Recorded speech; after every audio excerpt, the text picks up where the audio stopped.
A hospital receptionist noticed the same 8-year-old boy bringing his baby sister to the ER twice in 1 week. When she reviewed security footage, what she saw the parents doing made her blood freeze. The fluorescent lights of Millhaven General Hospital's emergency room buzzed overhead, casting a harsh glow that made everyone look sickly. Outside, a January storm rattled the windows, pelting them with sleet that had been falling steadily since dusk. It was the kind of bitter cold that Millhaven, Connecticut was known for, the type that seeped into bones and lingered there until April grudgingly gave way to spring. Judith Winters glanced at the wall clock. 9:47 p.m. The night shift had been mercifully quiet so far, giving her time to catch up on patient intake records. 15 years at the hospital's front desk had taught her to appreciate these lulls. They never lasted. As if on cue, the automatic doors slid open, bringing in a blast of frigid air and the sound of a baby's weak cries. Judith looked up, expecting to see harried parents rushing in with a child. Instead, she saw a slight figure struggling through the doorway, weighed down by what appeared to be an infant car seat and a battered backpack.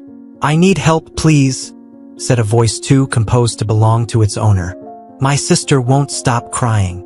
The boy couldn't have been older than 8 or 9, yet he stood at the counter with the determined expression of someone much older. Dark shadows hung beneath serious brown eyes. His jacket was zipped up improperly, one side higher than the other, and his knit hat was dusted with melting sleet. "Where are your parents, sweetheart?" Judith asked, already rising from her chair, her eyes fixed on the infant who continued to whimper in the car seat the boy had carefully placed on the floor. "My mom's working. Dad's busy." The boy's eyes darted briefly to the side, a tell Judith recognized from her years as a social worker before switching to hospital administration. "I'm Oliver. Hey, this is Chloe. She's 6 months old." Judith came around the desk, crouching to check on the baby.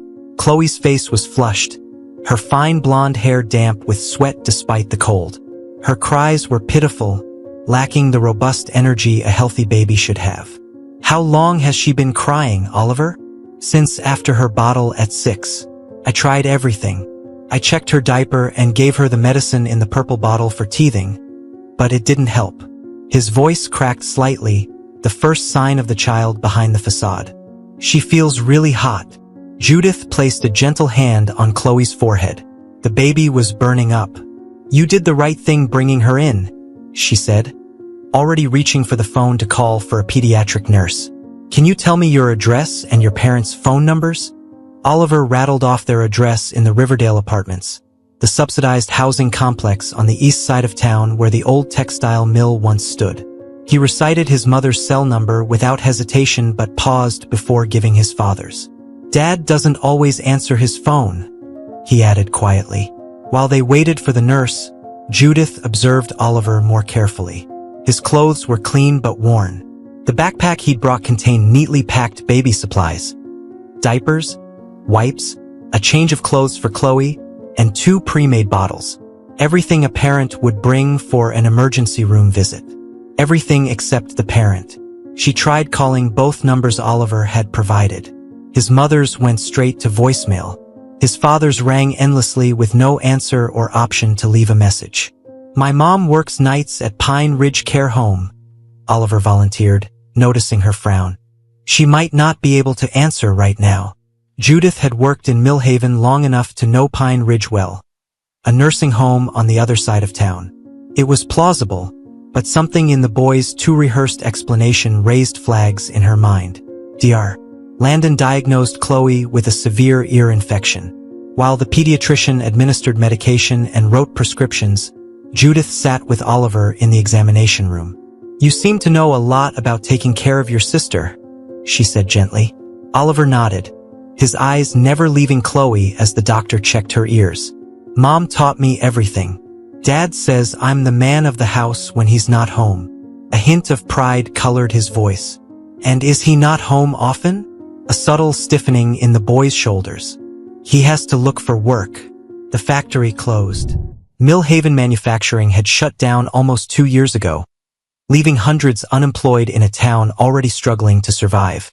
It was a common story in this hospital. the aftermath of economic collapse manifesting in stress-related illnesses, postponed treatments, and unpaid medical bills. "How did you get here tonight, Oliver?" Judith asked, already suspecting the answer. "We walked." The way he said it, matter-of-fact, without complaint, made something twist inside Judith's chest. "In this weather? From Riverdale? That's almost 2 miles. Oliver shrugged. "I wrapped Chloe up really good. I put her in the snowsuit and then blankets. And I was careful about the ice. Dr. Landon glanced up at Judith, a silent communication passing between them. They'd both seen cases of neglect before, though rarely with a child caretaker so young yet so capable. "Oliver," the doctor said kindly, "you did an excellent job bringing your sister in. The medicine we're giving her will help her feel better soon. But I'm concerned about you two getting home safely tonight." "I can manage," Oliver insisted, that strange adult determination returning to his face. "I've done it before." The simple statement hung in the air, heavy with implications. 3 hours later, after multiple failed attempts to reach either parent, Judith found herself driving through the storm with Oliver and Chloe in her car. Hospital protocol dictated contacting Child Protective Services in such situations, but Dr. Landon had agreed to give the parents until morning to make contact before filing a report. In the meantime, Judith had volunteered to drive the children home. "That one," Oliver pointed to a 5-story brick building, its facade crumbling in places. "Apartment 3C. Judith pulled into a parking space, killed the engine, and turned to face him. "I'm going to come up with you to make sure someone's home." For the first time, she saw real fear flash across his face. "You don't have to. I have my key. I need to explain Chloe's medications to your parents, Oliver." His hands twisted in his lap. "Dad might be sleeping. He gets mad if someone wakes him up." "I'll be very quiet," Judith promised, already unbuckling her seatbelt, her concern deepening with each passing moment. The building's entryway smelled of mildew and cigarette smoke. The elevator was out of order. A handwritten note indicated it had been that way for 3 weeks. They climbed the stairs slowly, Oliver carrying the backpack while Judith managed the car seat where Chloe now slept peacefully, the medicine having taken effect. Apartment 3C's door was battered around the edges. Oliver took a deep breath before inserting his key into the lock. "Please be quiet," he whispered again. The apartment beyond was dark save for the blue glow of a television in what appeared to be the living room. The air was stale, with undertones of unwashed dishes and dirty laundry. Oliver moved with practiced stealth, placing his backpack on a small kitchen table and gesturing for Judith to follow him. "Mom," he called softly. "Mom, we're home." No response. Judith's eyes adjusted to the dimness. The kitchen was small and cluttered. Dishes were piled in the sink. On the counter, a row of baby bottles stood drying next to a can of formula. A handwritten feeding chart was taped to the refrigerator door, the careful but childish handwriting unmistakably Oliver's. He led her to a short hallway. "Mom's room is there," he whispered, pointing to a closed door. "Chloe and I are in here." He opened another door to reveal a tiny bedroom. A twin bed was pushed against one wall, and a crib stood opposite. The room was surprisingly tidy compared to what she'd seen of the rest of the apartment. Oliver hovered anxiously in the doorway. "I can put Chloe to bed now. I know how to give her the medicine when she wakes up." Judith carefully placed the car seat on the floor and crouched to meet Oliver's eyes. "I need to speak with one of your parents, Oliver. Is your mom home?" His gaze dropped to the floor. She might have already left for work. "And your father?" A longer pause. "Sometimes he goes out." Movement from the living room interrupted them.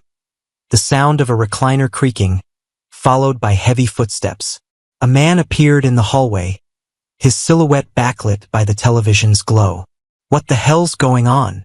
His words were slightly slurred. "Who are you? Mr. Hayes?" "I'm Judith Winters from Millhaven General. Oliver brought Chloe to the emergency room tonight.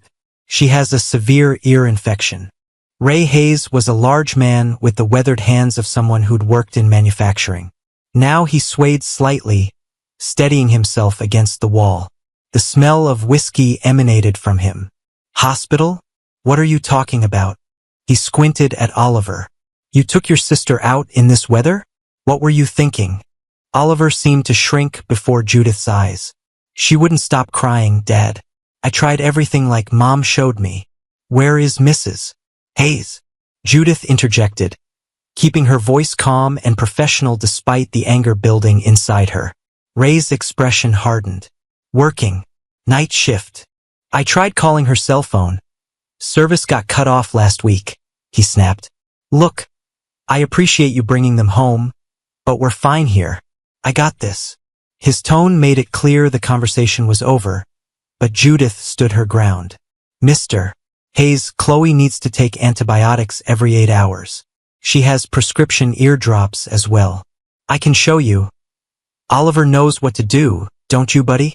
Ray interrupted, the endearment at odds with the cold look he gave his son. He's real good with Chloe. Regular little nurse. Oliver nodded quickly. I can do it, Dad.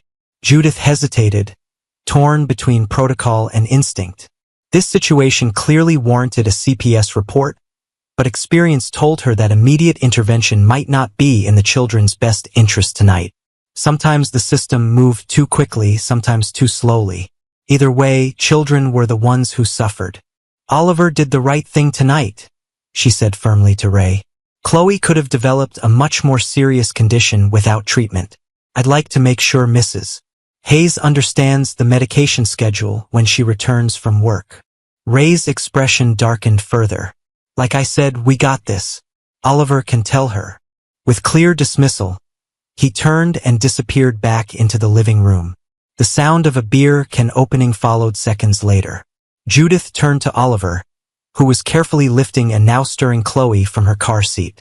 His movements were practiced and gentle, small hands supporting the baby's head, body shifting to accommodate her weight.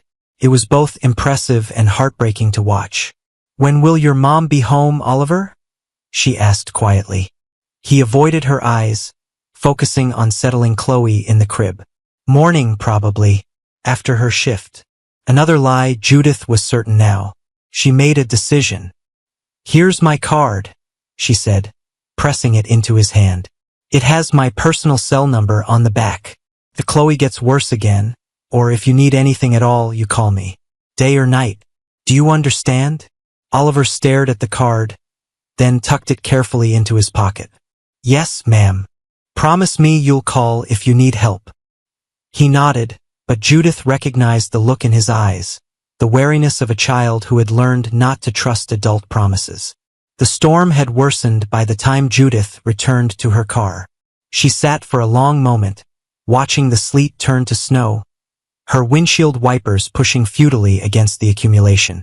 Through the third-floor window, she could see Oliver's silhouette moving about the room, tending to his sister.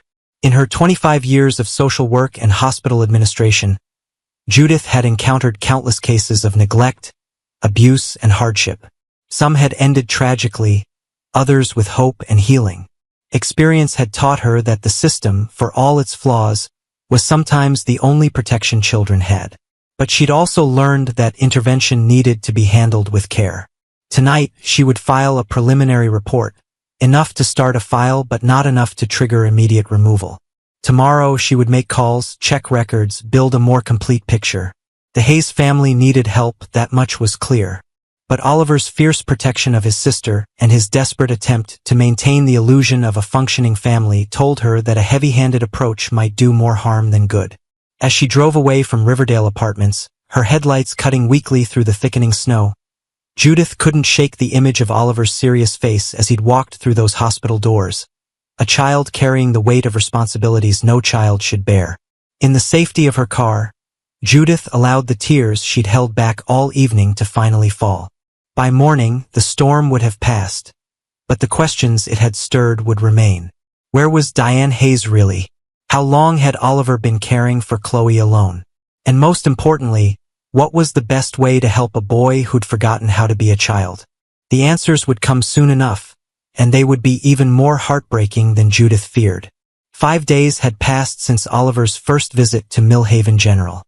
5 days of winter deepening its grip on the small Connecticut town, turning streets into corridors of grimy snow and transforming the river that gave Mill Haven its name into a sluggish, ice-fringed current. The storm had passed, but the cold remained, settling into the bones of the town like a persistent ache. Judith Winters was nearing the end of another night shift when the automatic doors slid open. The clock read 11:23 p.m. She recognized Oliver immediately, despite the oversized wool hat pulled low over his forehead. He struggled through the entrance, this time with Chloe wrapped in a bundle of blankets rather than in her car seat. Something about the urgency in his step made Judith rise from her desk before he'd even reached her. "She won't wake up properly," he said without preamble, his voice cracking. "She just keeps making this weird sound and she's so hot." Judith reached for the bundle in his arms. Chloe's face was flushed an alarming shade of red, her breathing labored and wheezy. Even through the blankets, Judith could feel the heat radiating from the infant's small body. "How long has she been like this?" she asked, already motioning to a nearby nurse. "She was fussy all day," Oliver replied, his composure finally beginning to crack. "But after dinner, she just got worse and worse. I gave her the medicine from last time, but it didn't help." The pediatric team moved quickly, whisking Chloe away to an examination room. Oliver stood rooted to the spot, suddenly looking very much his age without his sister in his arms. His coat was unzipped despite the cold, revealing mismatched pajama top and jeans underneath. His sneakers were soaked through from the slush. "Your parents?" Judith asked, already knowing the answer. Oliver's eyes darted away. "Mom's not feeling good. Dad's not home." Judith crouched down to his level. "Oliver, we need to contact them. This is serious." "I left a note," he said, his voice small. "In case they come back before I do. In case they come back." The phrasing sent a chill through Judith that had nothing to do with the winter air. "Wait here," she said gently. "I'm going to check on your sister, and then you and I need to have a talk." Dr. Morgan, the pediatrician on duty, met Judith outside the examination room 20 minutes later. His expression was grave. Severe ear infection that spread to her sinuses, plus significant dehydration and early signs of malnutrition, he said in a low voice, glancing toward the waiting area where Oliver sat. "Her weight is below the 5th percentile for her age. The antibiotics from her previous visit should have prevented this if they'd been administered properly. The brother claims he's been giving them to her," Judith said. Dr. Morgan's brow furrowed. "Maybe, but not consistently or correctly. And there are other concerns. Her diaper rash is severe, and she shows signs of having been in the same clothing for quite some time." He hesitated, then added, "I need to report this, Judith. You know that." "I know." She'd already filed her preliminary report after the first visit, but had been gathering more information before pushing for intervention. Now it seemed time had run out. "Let me talk to the boy first." Oliver sat in a chair much too large for him, his feet barely touching the ground. He'd removed his wet hat, revealing dark hair in need of washing. Now that Judith looked more closely, she noticed a smudge of what might have been baby food on his shirt collar and the dark circles under his eyes that had only deepened since their last meeting. She sat beside him. "The doctor is taking good care of Chloe. She's very sick, but they're giving her medicine through an IV that will help her feel better quickly. Can I see her?" His voice was barely audible. "Soon," Judith promised. "First, I need you to tell me the truth about what's happening at home, Oliver. No more stories." His shoulders slumped. For a long moment he said nothing, just stared at his wet sneakers. "Is your mom really at work?" Judith pressed gently, a small, almost imperceptible shake of his head. "Is she at home?" A nod. "But she's not taking care of Chloe?" His eyes filled with tears, but he blinked them back fiercely. "She can't get out of bed most days," he whispered. "She says her heart hurts too much to move. And your dad?" "He goes out to find work," Oliver recited, but the rehearsed quality was gone, replaced by weariness. "But he doesn't come home sometimes for days. How long have you been taking care of Chloe by yourself?" Oliver shrugged. I don't know. A long time. Since she was really tiny. And who takes care of you, Oliver? The question seemed to confuse him. After a pause, he said, I do. While Oliver was finally allowed to see his sister, Judith retreated to the security office. The night guard, Tom Fitzgerald, had worked at Millhaven General almost as long as she had. I need to check camera footage from last Tuesday night and tonight, she explained. Around 9:30 last week and 11:15 tonight. Tom didn't ask questions. In a small town like Millhaven, hospital staff became a kind of family, bound by the shared weight of the community's hardships. He pulled up the external camera feed, rewinding to the specified times. The footage from Tuesday night showed exactly what Judith had suspected.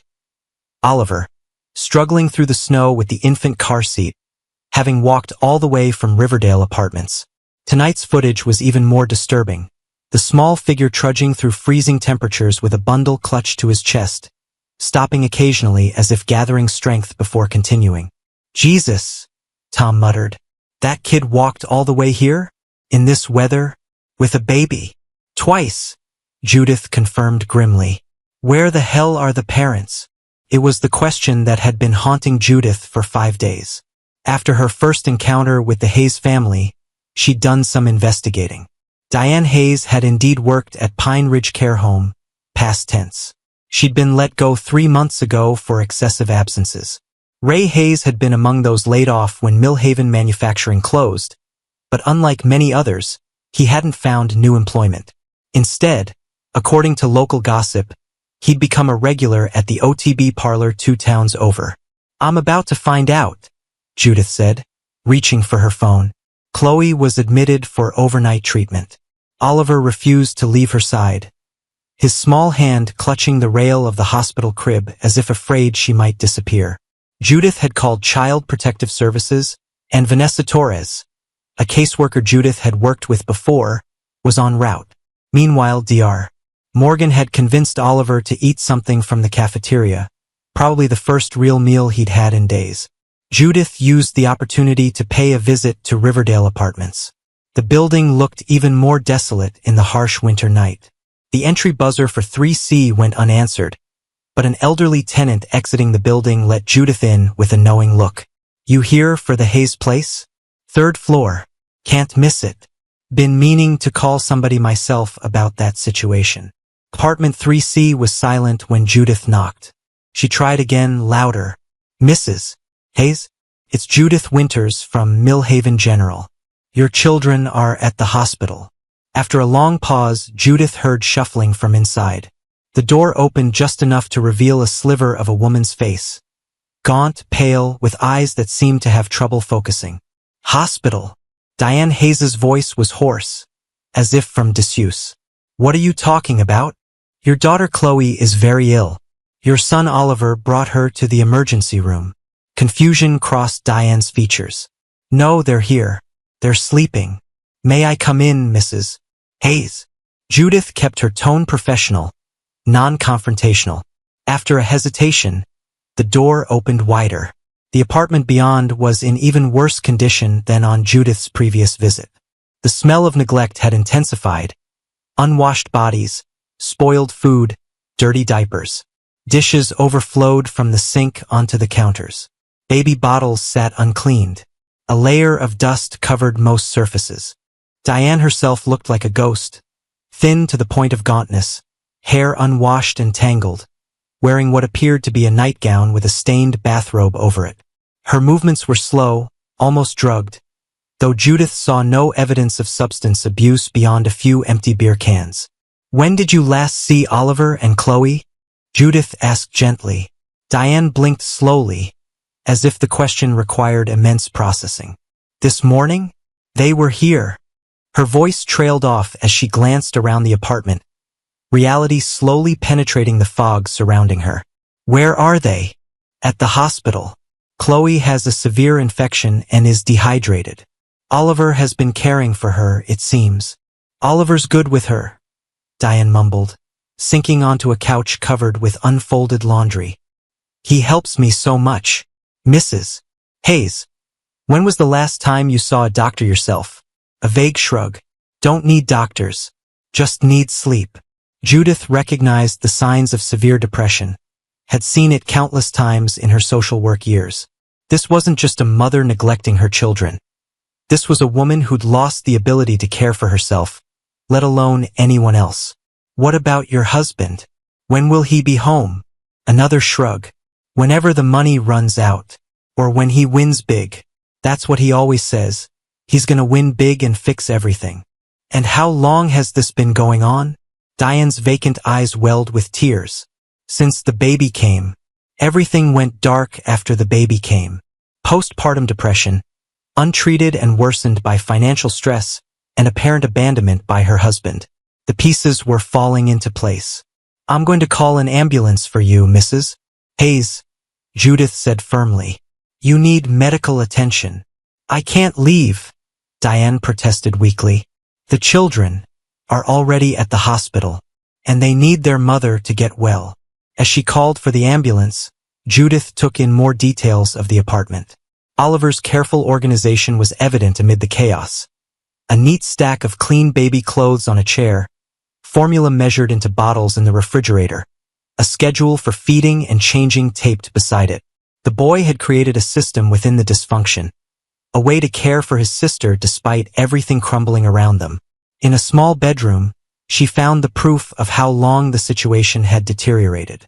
A twin bed with dinosaur sheets, clearly Oliver's, showed signs of having two regular occupants. A small depression in one pillow matched Chloe's size. The crib in the corner was dusty with disuse. On a small desk, meticulously organized, were Oliver's school materials. His homework assignments were completed and placed in color-coded folders. A certificate of achievement from his school dated 2 months ago celebrated his perfect attendance and academic excellence. Somehow, amid everything, the boy had maintained his studies.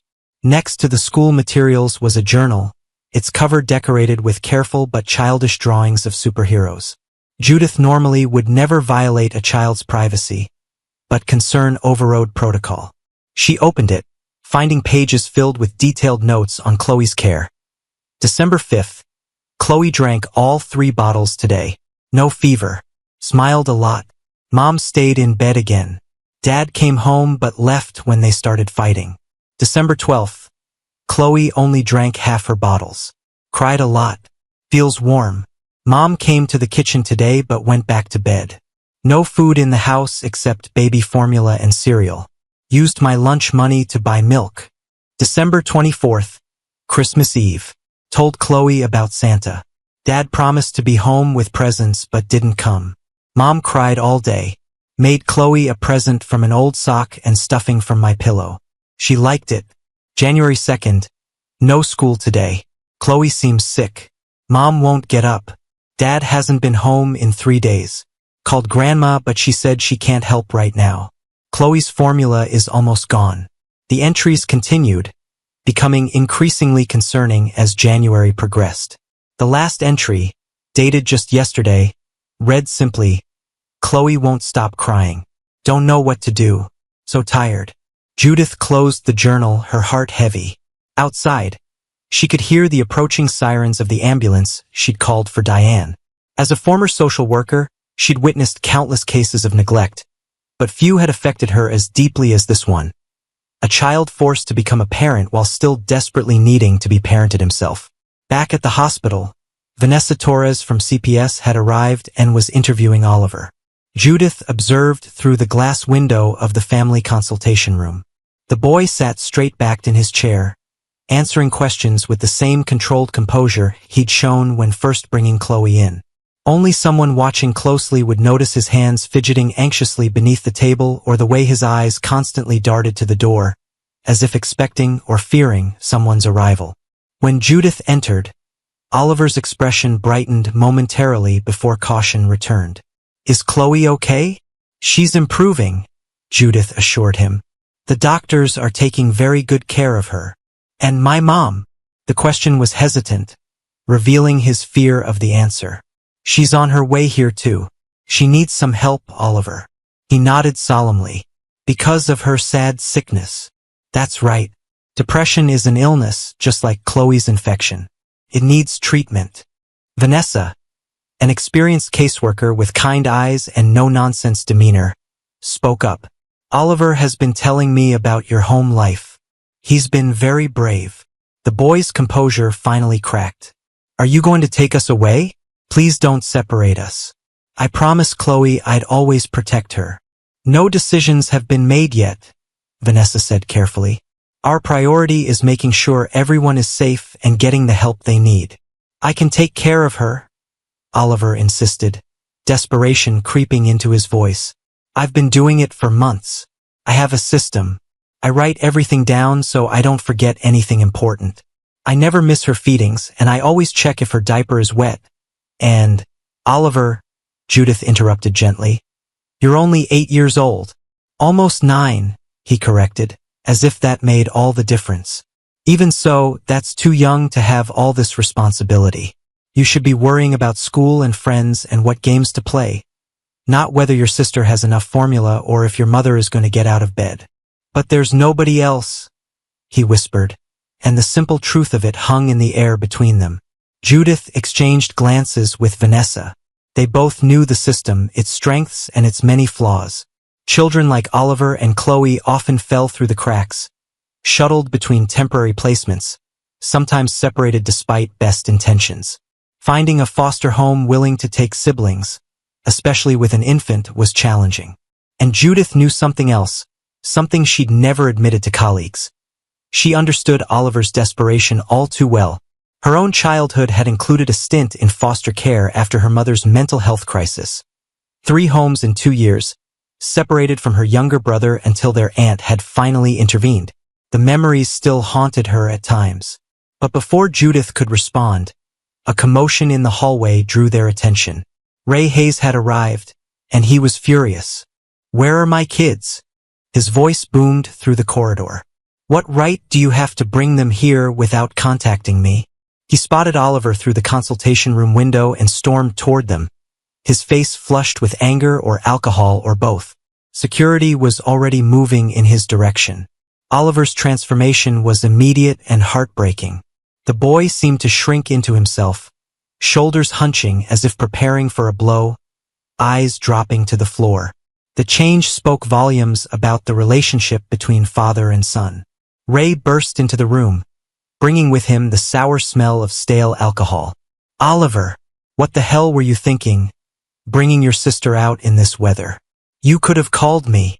Vanessa stepped between them, her ID badge extended. Mr. Hayes, I'm Vanessa Torres from Child Protective Services. I need you to lower your voice and take a seat. CPS. Ray's expression darkened further. What is this, some kind of ambush? My kids are fine. This is all a misunderstanding. Your 6-month-old daughter is hospitalized with a severe infection, dehydration, and malnutrition, Judith said flatly. Your wife is being brought in for what appears to be severe depression, and your 8-year-old son has been acting as the sole caretaker for both of them. There's no misunderstanding, Mr. Hayes. Ray's anger seemed to deflate slightly, replaced by defensive indignation. Times have been tough since the factory closed. Diane hasn't been herself, but we're handling it. No, sir, Vanessa corrected firmly. Oliver has been handling it. A child who should be in 3rd grade has been managing your household, caring for an infant, monitoring his mother's depression, and somehow maintaining his grades, all while you've apparently been gambling away what little money the family has left. Ray's face reddened. You don't know anything about me or my family. I know enough to have serious concerns about the welfare of these children, Vanessa replied, and enough to require your cooperation if you want any say in what happens next. The standoff continued for several tense moments before Ray seemed to realize the gravity of the situation. He slumped into a chair, suddenly looking much older than his years. What happens now? He asked, all bluster gone. Now, Vanessa said, we discuss how to ensure Oliver and Chloe's safety and well-being while you and Mrs. Hayes get the help you clearly need. Throughout this exchange, Oliver had remained silent, his eyes darting between the adults. Now he spoke, his voice small but determined. Can I go see Chloe? She gets scared when she wakes up in new places. The simple request, so thoughtful amidst the adult chaos, brought a lump to Judith's throat. This child, who'd had his own childhood stolen by circumstance, still thought first and foremost of his sister's comfort. "Of course," Judith said, standing and offering her hand. "I'll take you to her." As they left the consultation room, leaving Vanessa to begin the formal assessment with Ray, Oliver's small hand slipped into Judith's. It was an unconscious gesture, a child reaching for security in a moment of uncertainty. But it spoke volumes about the trust he'd begun to place in her. "Is my dad in trouble?" he asked quietly as they walked toward the pediatric ward. "Your dad is facing some difficult choices," Judith answered carefully. "But hopefully this will be the wake-up call he needs to make better ones." Oliver nodded solemnly. "He's not always like that, you know. Sometimes he's really nice. He taught me how to throw a baseball last summer, before Chloe got born. And he used to make pancakes on Sundays." The need to defend his father, despite everything, was another heartbreaking testament to Oliver's premature emotional burden. Children should not have to make excuses for their parents' failures. "People can change, Oliver," Judith said gently, "especially when they have something important to change for." As they reached Chloe's room, the baby was awake, her color already improved from the IV fluids and medication. When she spotted Oliver, her face lit up with a toothless smile that transformed her from a sick infant into a radiant reminder of resilience. Oliver rushed to her side, all protocol forgotten as he reached through the crib railings to touch her tiny hand. "Hey, Chloe Bear," he whispered. "I told you the doctors would make you feel better." Judith watched from the doorway as brother and sister communicated in their own language of smiles and gentle touches. The bond between them was palpable, forged in adversity but unbreakable because of it. In that moment, Judith made a silent promise to herself. Whatever happened next, whatever bureaucratic hurdles and systemic challenges lay ahead, she would not let these children become just another case file. They deserved better than that. They deserved a chance at the childhood that circumstances had begun to steal from them. As if sensing her thoughts, Oliver looked up and met her gaze. In his eyes, Judith saw a flicker of something that had been missing before. Hope, fragile but present. It was a beginning. Outside the hospital windows, dawn was breaking over Millhaven, pale winter sunlight reflecting off the snow-covered streets. A new day, bringing with it the promise of change, for better or worse remained to be seen. The Hayes family apartment fell under the harsh scrutiny of daylight as Vanessa Torres conducted her official home assessment. Sunlight streamed through grimy windows, illuminating what the dim evening light had partially concealed during Judith's previous visits. The full extent of the family's disintegration. Vanessa moved methodically through the small space, taking photographs and making notes on her tablet. Judith accompanied her, pointing out details she'd noticed before. Oliver's careful organization amid the chaos, the handwritten feeding charts, the unused crib. 8 years old, Vanessa murmured, shaking her head as she examined the journal Judith had discovered. "I've seen parentified children before, but this level of systematic caretaking is extraordinary." "He's been doing it for months," Judith replied, "possibly since Chloe was born." The refrigerator contained little besides baby formula and a few cans of soda. The cabinets held some cereal, crackers, and canned soup, the kind of provisions an 8-year-old might choose when left to grocery shop alone. Bills were scattered across a small desk in the corner, most stamped with final notices or disconnection warnings. In the bathroom, prescription bottles lined a shelf. Antidepressants prescribed to Diane Hayes, most of them still full or barely touched. The date on the most recent bottle was from 3 months ago. "She stopped taking her medication," Judith observed. "Common with postpartum depression," Vanessa noted. "Women often feel they should be able to handle it on their own, or worry about the effects on breastfeeding." "Is she still breastfeeding?" According to Oliver, she stopped when Chloe was about 2 months old. He's been formula feeding her since. The master bedroom told the rest of the story. The unmade bed, the darkened room with curtains perpetually drawn, clothes strewn about, all signs of someone who had ceased to function in normal daily life. On the nightstand sat a framed photo that caught Judith's attention. A much healthier-looking Diane holding newborn Chloe, with Ray's arm around her shoulders and Oliver standing proudly beside them. A family portrait from happier times, not so long ago. Depression doesn't typically develop overnight, Vanessa said, following Judith's gaze to the photograph. There must have been signs before the baby came. The factory closure hit a lot of families hard, Judith replied. Add in a new baby, postpartum hormones, financial stress. It's a perfect storm, and an 8-year-old left to weather it alone. Vanessa's tone was matter-of-fact, but her expression revealed the same concern Judith felt. Have you been able to reach any extended family members? Oliver mentioned a grandmother when I spoke with him. I'm still trying to track her down. Well, my preliminary assessment is clear. This home is not currently suitable for children. Vanessa sighed, the weariness of someone who'd seen too many similar situations evident in her voice. The question is what happens next. At Millhaven General, Oliver sat beside Chloe's crib, reading aloud from a picture book one of the nurses had given him. His voice rose and fell in animated tones that made the baby smile and coo, despite the IV in her tiny arm and the monitors surrounding her. She likes when I do different voices for each character, he explained to Judith when she entered the room. Especially the deep, bare voice. You're very good at it, Judith said, settling into the chair beside him. A natural storyteller. Pride flickered across his face before uncertainty returned. Is Ms. Torres at our apartment?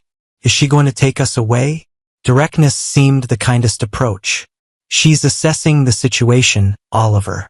And yes, there are concerns about whether your home is safe right now. His shoulders slumped, but he didn't seem surprised. Because of Mom's sad sickness and Dad not being around much. That's part of it. Where will we go? The question was asked with such resigned maturity that it broke Judith's heart all over again. I don't know yet, but I promise you that Chloe will receive the care she needs, and so will you. Oliver's gaze returned to his sister. We need to stay together. I promised her when she was born that I'd always protect her. Big brothers are supposed to keep their promises. Before Judith could respond, Dr. Landon appeared in the doorway. Ms. Winters, a word, please. In the hallway, the doctor's expression was grave. Diane Hayes has been admitted to the psychiatric ward. The initial assessment indicates severe postpartum depression that's evolved into major depressive disorder. She was severely dehydrated and malnourished herself. Has she said anything about the children? Only that Oliver handles everything. She seems to have completely dissociated from her maternal responsibilities. He hesitated. There's more. We found evidence of a recent suicide attempt, shallow cuts on her wrists. She's now on suicide watch. The news wasn't entirely surprising, given what Judith had observed, but it confirmed the severity of the situation. And Ray Hayes, left about 20 minutes ago, said he needed to sort some things out. Hospital security noted he seemed agitated. Alarm bells rang in Judith's mind. I should call Vanessa.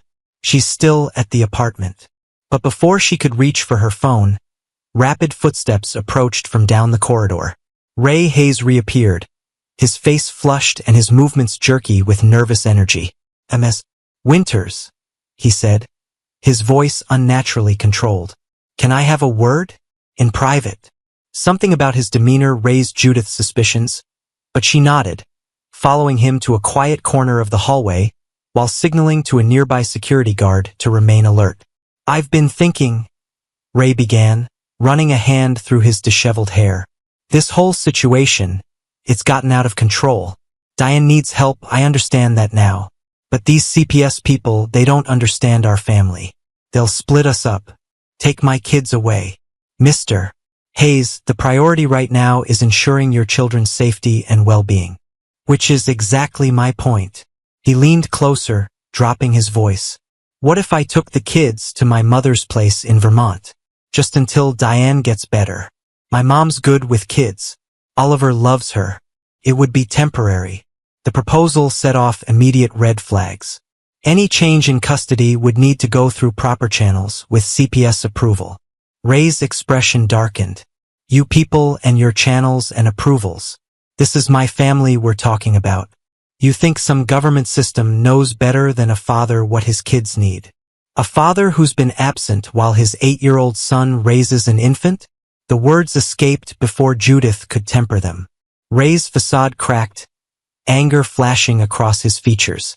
You don't know what it's like, losing your job after 15 years, watching your wife fall apart, trying to keep a roof over everyone's heads. By gambling away what little money you had left? Judith regretted the confrontational tone even as she spoke, but Ray's plan had triggered her protective instincts. His fists clenched at his sides. I was trying to turn things around. One big win, that's all we needed. What your family needs is stability and support, Mr. Hayes, not desperate gambles or hasty relocations. For a moment, something dangerous flickered in Ray's eyes. Then his shoulders sagged, the fight draining from him. They're going to take my kids away, aren't they? That decision hasn't been made yet. But if you truly want what's best for Oliver and Chloe, you'll cooperate with CPS and demonstrate that you're committed to making the necessary changes. Ray stared at her for a long moment, then turned away without another word, striding toward the elevator with renewed purpose. Judith watched him go, unease settling in her stomach. Something about the interaction felt unfinished, as if Ray Hayes had made a decision he wasn't sharing. She pulled out her phone and called Vanessa. He's planning something, she said when the social worker answered. Mentioned taking the kids to his mother in Vermont. That's not happening, Vanessa replied firmly. I'm nearly finished here.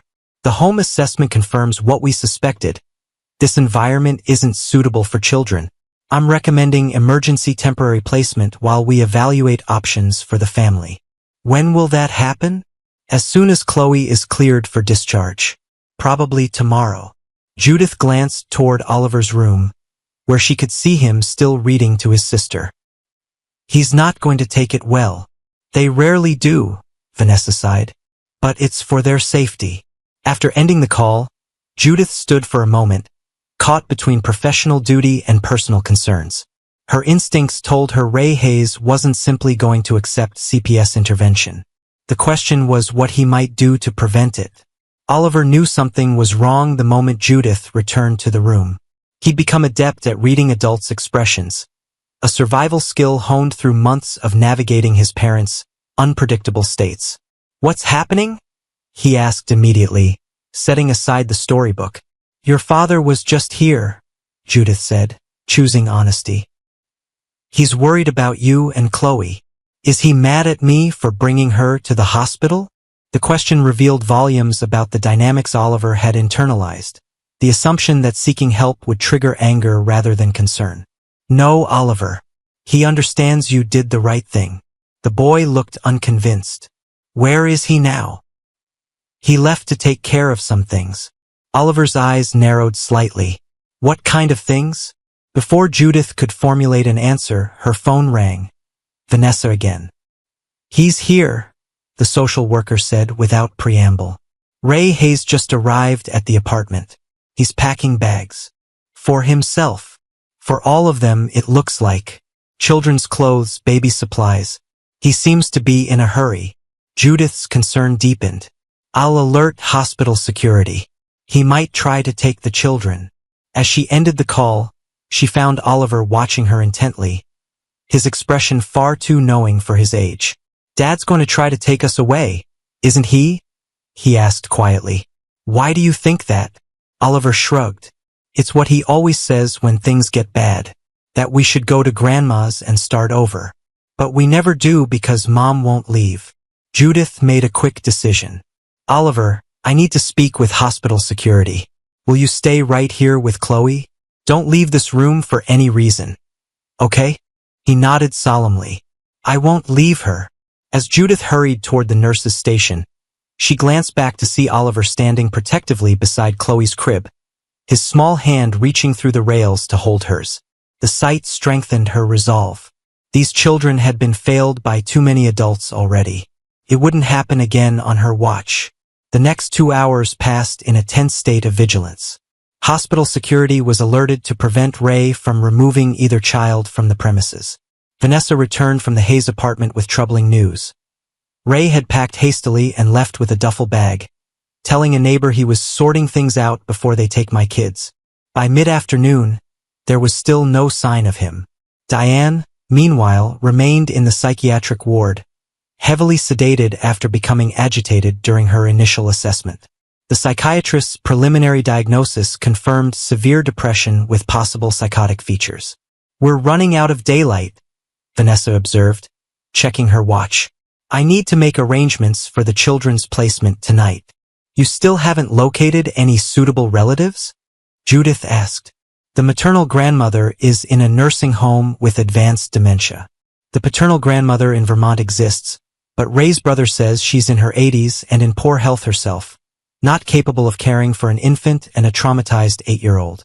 So foster care is the only option?" Vanessa nodded grimly. "For now. I've put in a request for them to be placed together, but with Chloe's medical needs." She didn't need to finish the sentence. Judith knew the reality of the system. Siblings were often separated due to the shortage of foster homes willing to take multiple children, especially when one had special needs. "There must be an alternative," Judith insisted. "A family member we've overlooked, or a close friend who could step in temporarily. If you know of someone, I'm all ears. Otherwise, I need to proceed with standard protocols." The conversation was interrupted by a nurse rushing toward them. "Ms. Winters, the Hayes boy, he's gone." "What do you mean, gone?" "He was supposed to stay in his sister's room. He was there when I checked 15 minutes ago. Now the room's empty. The baby's still there, but the boy's nowhere to be found." Cold dread washed over Judith. "Check the security cameras. Now!" The hospital's security office quickly became the center of activity as staff reviewed footage from the past 30 minutes. The monitors showed Oliver leaving Chloe's room, glancing furtively down the hallway, then making his way to the elevator. "There," the security guard pointed. He got off on the ground floor, then headed toward the main entrance. The exterior camera caught Oliver exiting the hospital at 3:42 p.m., still wearing the same clothes he'd arrived in. No coat despite the freezing temperatures. He paused on the sidewalk, looked both ways, then hurried toward the parking area. The next camera picked him up approaching a familiar pickup truck, Ray's vehicle. "He's meeting his father," Judith realized aloud. Ray must have called him somehow. The footage showed Oliver climbing into the passenger side of the truck, which immediately pulled away, disappearing from the camera's view. "He's taking him to Vermont," Judith said. "We need to alert the police." But even as she spoke, a new alert came through on Vanessa's phone, a notification from the psychiatric ward. "It's Diane," she said, her expression grave. "She's attempted suicide again. They found her trying to hang herself with a bedsheet." The room fell silent as the full weight of the situation descended upon them. A family in complete freefall. A mother actively suicidal, a father fleeing with one child, another child left behind. "I'll handle the police report," Vanessa said firmly. "You stay with Chloe. She shouldn't be alone right now." Judith nodded, her mind racing. As she hurried back to the pediatric ward, she tried to make sense of Ray's actions. Why take Oliver but leave Chloe? The answer hit her with sudden clarity. Ray knew he couldn't care for an infant, especially one with medical needs. But Oliver, reliable, capable Oliver, was old enough to fend for himself, and perhaps even useful to have around. She found Chloe awake and fussing in her crib, as if sensing her brother's absence. The infant calmed somewhat when Judith picked her up, but her eyes continued to search the room. "We'll find him," Judith whispered, cradling Chloe against her shoulder. "I promise." 2 hours later, the police called with an update. Ray's truck had been spotted at a gas station 40 miles north of Millhaven, heading in the direction of Vermont. Officers were in pursuit, but had not yet intercepted the vehicle. "They're looking for a father and son together," the officer explained. "Should be a routine traffic stop once they catch up." But Judith's instincts told her nothing about this situation was routine. Ray Hayes was a desperate man making desperate choices. How would he react when cornered? Night had fallen over Millhaven, the temperature dropping with the darkness. In Chloe's hospital room, Judith maintained her vigil while Vanessa coordinated with authorities and continued searching for an appropriate emergency placement for both children. The foster home I had lined up can't take both of them, Vanessa admitted during a brief visit. And with Chloe's condition, she needs specialized care. What about temporary guardianship with someone familiar to them? Just until a more permanent arrangement can be made, Judith suggested. Do you have someone in mind? The question hung in the air between them, loaded with unspoken implications. Judith hesitated. Her apartment was small but adequate. She had experience with children from her social work days. Most importantly, she had already formed a connection with both Oliver and Chloe. Before she could respond, her phone rang. An unknown number. Ms. Winters, it's Oliver. Her heart skipped. Oliver, are you okay? Where are you? I'm with Dad. His voice was hushed, as if he didn't want to be overheard. We're at a motel. I don't know where exactly. Dad's in the bathroom. Are you safe? A pause. I think so, but Dad's acting weird. He keeps saying we're going to Grandma's, but he's driving in circles. And he made me leave Chloe behind. His voice cracked. I never leave Chloe. The police are looking for you, Oliver. They want to bring you back to Millhaven. Dad says they'll take us away from each other if we go back. Is that true? Judith weighed her next words carefully. I don't know for certain, but I promise I will do everything I can to keep you and Chloe together. Dad says nobody cares, that we'll get lost in the system. His voice dropped even lower. I think he's been drinking. There's bottles in the truck. Alarm coursed through Judith. An intoxicated Ray driving with Oliver was an even more dangerous situation than she'd feared. Oliver, can you see anything outside your room? A sign for the motel?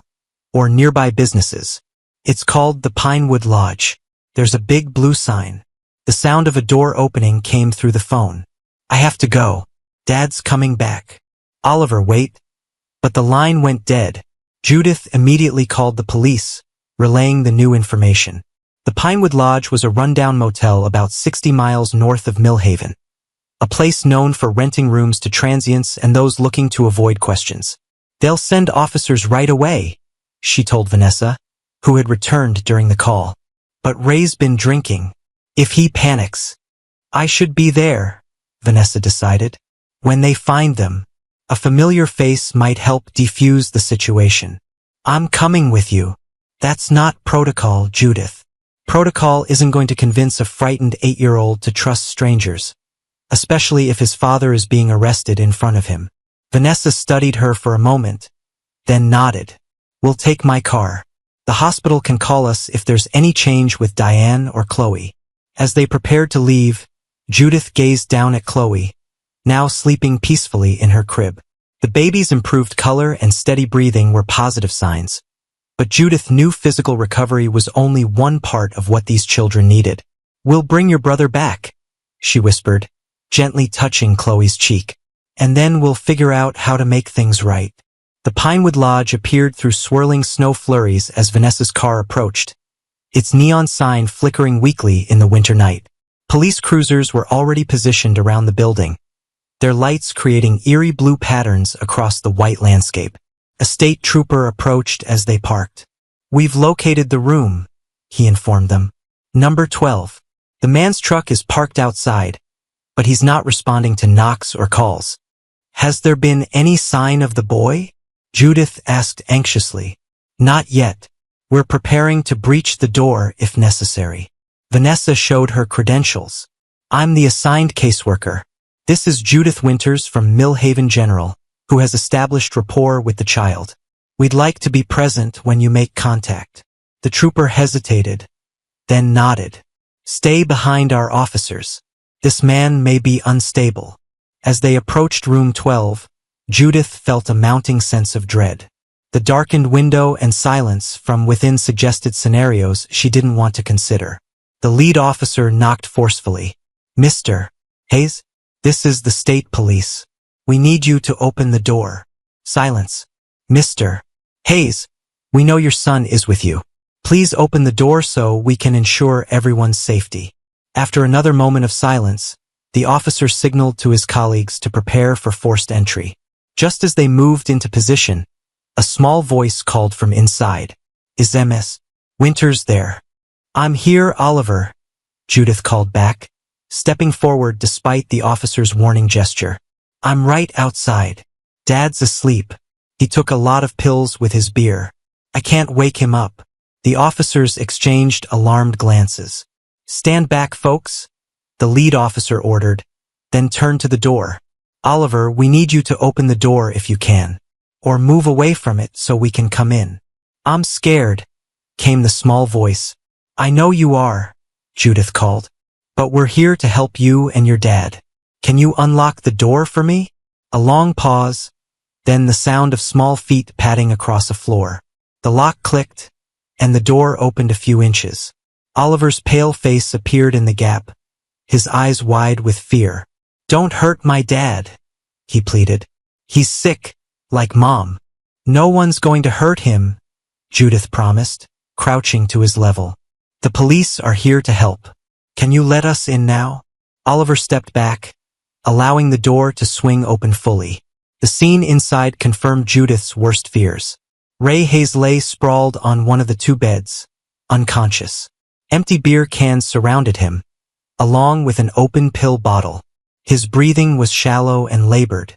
The officers immediately rushed to assess him, calling for paramedics.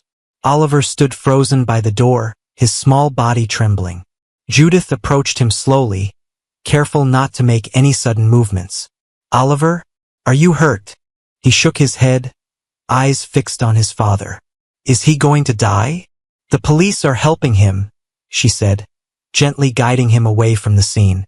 "The doctors will do everything they can." "He kept saying he ruined everything," Oliver whispered.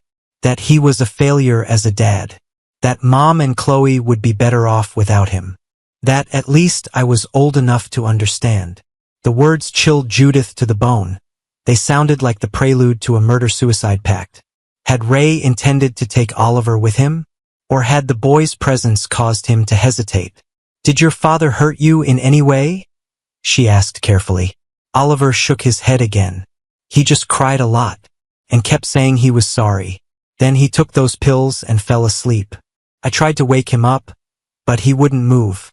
That's when I found his phone and called you." Vanessa approached, having consulted with the officers. "The paramedics are on their way. They think it's an overdose, possibly intentional.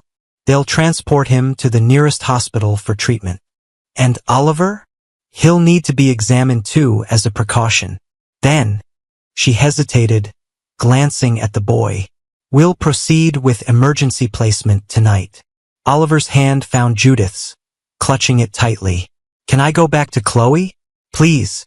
The simple request, so focused on his sister rather than himself even after what he'd just experienced, brought tears to Judith's eyes. "Yes," she said firmly, looking at Vanessa. "He needs to be with his sister right now." Vanessa nodded, understanding the unspoken message. "I'll make the arrangements. We can transport him back to Millhaven General for his examination." As the paramedics arrived and began working on Ray, Judith led Oliver outside to Vanessa's car. In the back seat, away from the chaos, she wrapped a blanket around his shoulders and finally asked the question that had been haunting her. "Oliver, why did you go with your father? You must have known he was planning to take you away." The boy stared at his hands for a long moment before answering. "He called me, said if I didn't come, they'd put Chloe in a different home from me. That the only way we could stay together was if we went to Grandma's." He looked up, eyes brimming with tears. "But then he left Chloe behind anyway, and I knew he was lying." The betrayal this child had suffered, from both parents, from the adults meant to protect him, was staggering. Yet somehow he'd maintained his core of compassion and responsibility. "I'm so sorry you've had to deal with all of this," Judith said softly. "None of it is your fault. What's going to happen now?" His voice was small but steady, the question of a child who had learned to prepare for the worst. Judith chose her next words with care, wanting to offer hope without false promises. "Your father is very sick, like your mother. They both need help. That might take some time. Until they're better, you and Chloe need a safe place to stay. Together. The word held all his fear and longing. I'm going to do everything I can to make that happen, Judith promised. And in that moment, she knew exactly what she needed to do. Dawn was breaking over Millhaven when they finally returned to the hospital. Ray Hayes had been admitted to the ICU at a hospital near the motel. His condition critical but stable. Diane remained under observation in the psychiatric ward, now with a formal diagnosis of major depressive disorder with suicidal ideation. Oliver, examined and cleared by a pediatrician, had finally succumbed to exhaustion. He slept curled in a chair beside Chloe's crib, his hand reaching through the rails to maintain contact with his sister even in sleep. Judith watched them from the doorway, her mind made up. I've been thinking about what you said earlier, she told Vanessa, who stood beside her. About temporary guardianship. Vanessa studied her knowingly. You're considering it. Not considering anymore. I want to apply. For both of them. It won't be easy. You're single, you work night shifts, and you have no prior relationship with the family. I've established rapport with Oliver. I understand what they've been through, and my schedule can be adjusted. Judith took a deep breath. I know it's unconventional, but these children need stability now, not promises of perfect placements that might never materialize. Vanessa was quiet for a moment, weighing the proposal. There would be home studies, background checks, interviews. I'm familiar with the process. I was a social worker, remember? And you understand this would be temporary? The goal is still family reunification if the parents can demonstrate substantial progress. Of course. Vanessa nodded slowly. I'll submit the recommendation. It's unorthodox, but given the circumstances, it might be the best option for maintaining sibling bonds while ensuring appropriate care. She smiled slightly. Something tells me you've been considering this longer than just tonight. Judith couldn't deny it. Something about these children had resonated with her from that first night in the emergency room, perhaps because she recognized in Oliver's determined self-sufficiency echoes of her own childhood, when she'd become a caretaker far too young. They deserve a chance, she said simply, to be children, not just survivors. In the hospital room, Oliver stirred slightly, his eyes opening to find Judith watching. For a moment, he looked disoriented, then remembrance flooded back. The motel, his father, the police. Chloe? He whispered anxiously. She's right here, Judith assured him, moving to his side. She's doing much better. The doctor says she might be discharged tomorrow. Relief washed over his face. Then came the inevitable next question. Where will we go? Judith crouched beside his chair, meeting his eyes directly. I have an idea about that. It would be temporary until your parents are better. But you and Chloe would stay together. With me. Oliver's expression shifted from confusion to cautious hope. At your house. At my apartment. It's not very big, but there's a spare room that could fit both of you. And I'm pretty good at making pancakes on Sundays. The reference to what he'd mentioned about his father brought a flicker of a smile to Oliver's face. There and gone in an instant. What about Mom and Dad? They'll be in hospitals for a while, getting the help they need. But you'll be able to visit them when the doctors say it's okay. Oliver considered this, his young face solemn with a child's version of deliberation. Would we have to change schools? No. We'd make sure you can keep going to the same school. And you'd help me take care of Chloe? The question broke Judith's heart anew. This child, still instinctively assuming caretaking responsibilities even as adults finally stepped up. Oliver, she said gently, if you come to stay with me, my job would be to take care of both of you. You wouldn't have to be the grown-up anymore. He looked genuinely confused by this concept. But who would make sure Chloe gets her bottles at the right times? And check if her diaper is wet? And sing her the goodnight song when she can't sleep? I would do those things, Judith explained. And you could help if you wanted to, but only because you wanted to, not because you had to. Your job would be to go to school, play with friends, do your homework, and just be 8 years old. Oliver's brow furrowed as he processed this strange new paradigm. What if? He began hesitantly. What if I don't remember how to just be a kid? The simple, devastating question hung in the air between them. Judith reached out, gently taking his small hand in hers. "Then we'll figure it out together," she promised. Day by day. For the first time since she'd met him, Oliver's carefully maintained composure crumbled completely. His face crumpled, and he began to cry. Not the quiet, controlled tears he'd shed before, but deep, wrenching sobs that seemed to come from some long-buried place within him. Judith pulled him into her arms, holding him as the storm of emotion broke over him. She felt his small body shake with the force of his grief and relief intermingled, the weight of months of pretending to be strong finally released. In the crib beside them, Chloe woke and began to whimper, distressed by her brother's cries. Without thinking, Judith reached over with one arm and gently stroked the baby's head, while still holding Oliver with the other. "It's okay," she murmured to both of them. "Everything's going to be okay now." Outside the window, the first true light of dawn broke over Millhaven. The winter sun, pale but persistent, pushed through the clouds that had shrouded the town for days. It cast long shadows but also illuminated possibilities, the promise of warmth to come eventually, if they could just hold on through the cold. In that moment, Judith made another silent promise, not just to keep these children safe, but to help them heal. To show Oliver that strength didn't always mean carrying burdens alone.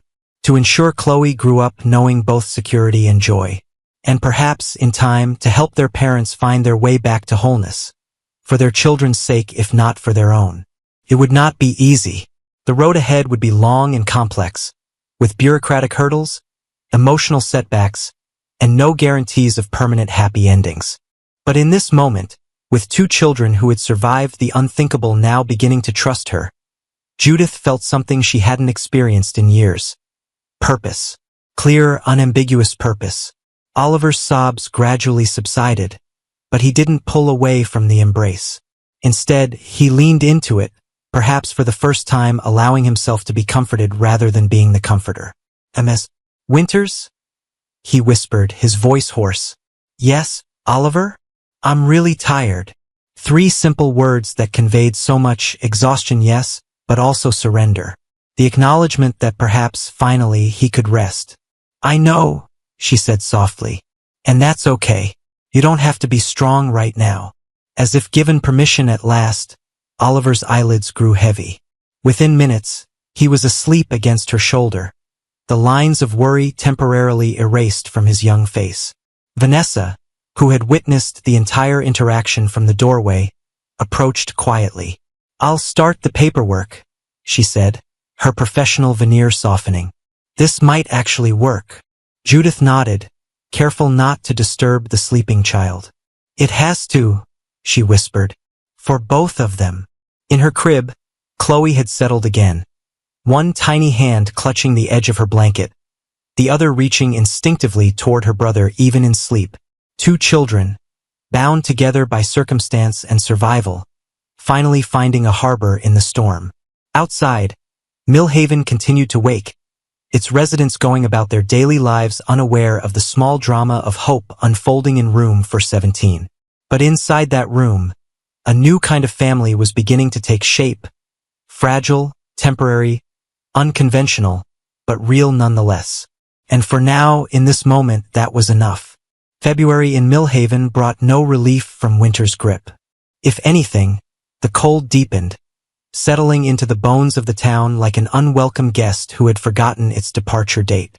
Icicles hung from eaves like crystal daggers, and the river that gave the town its name slowed to a sluggish crawl beneath a thickening sheet of ice.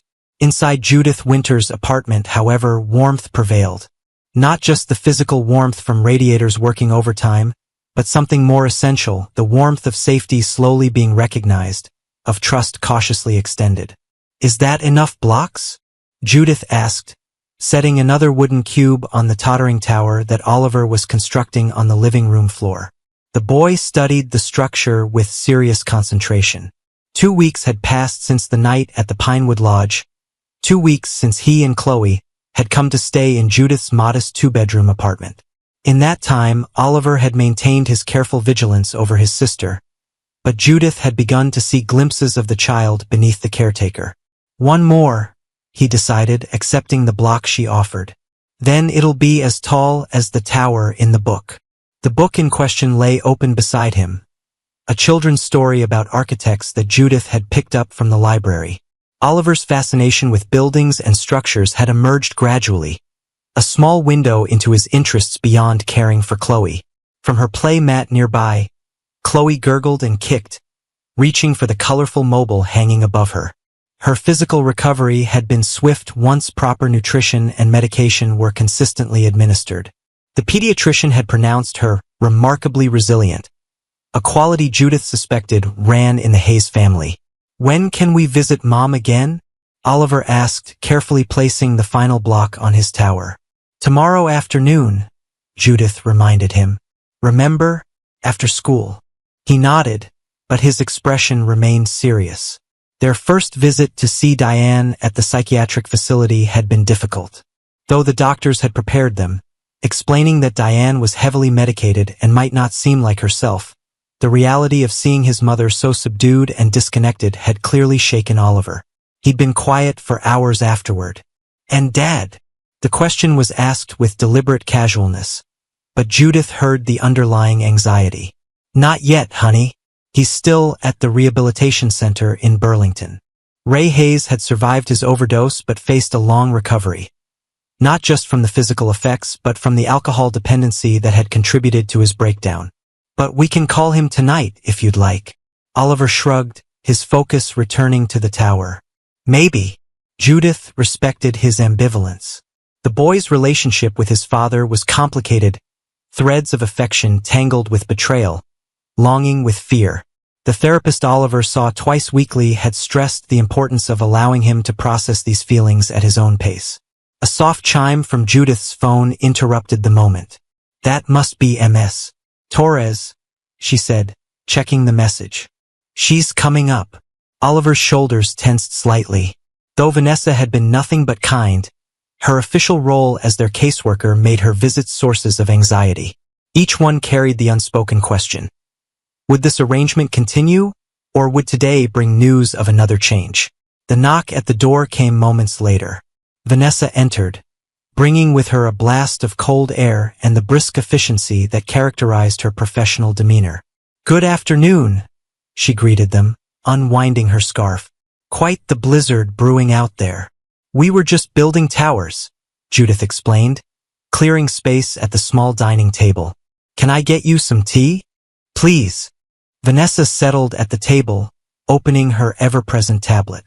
Her eyes softened as she looked at Oliver. That's quite the architectural achievement. The boy managed a small smile but said nothing, moving to sit beside Chloe's play mat as if to shield her from potential threats. While Judith prepared tea, Vanessa conducted her standard assessment, checking the apartment's condition, reviewing the children's progress, discussing any concerns that had arisen since her last visit. The formality of these evaluations had gradually decreased as weeks passed with no significant issues. Chloe's gained nearly a pound since discharge, Judith reported, setting mugs on the table. The pediatrician is very pleased with her progress.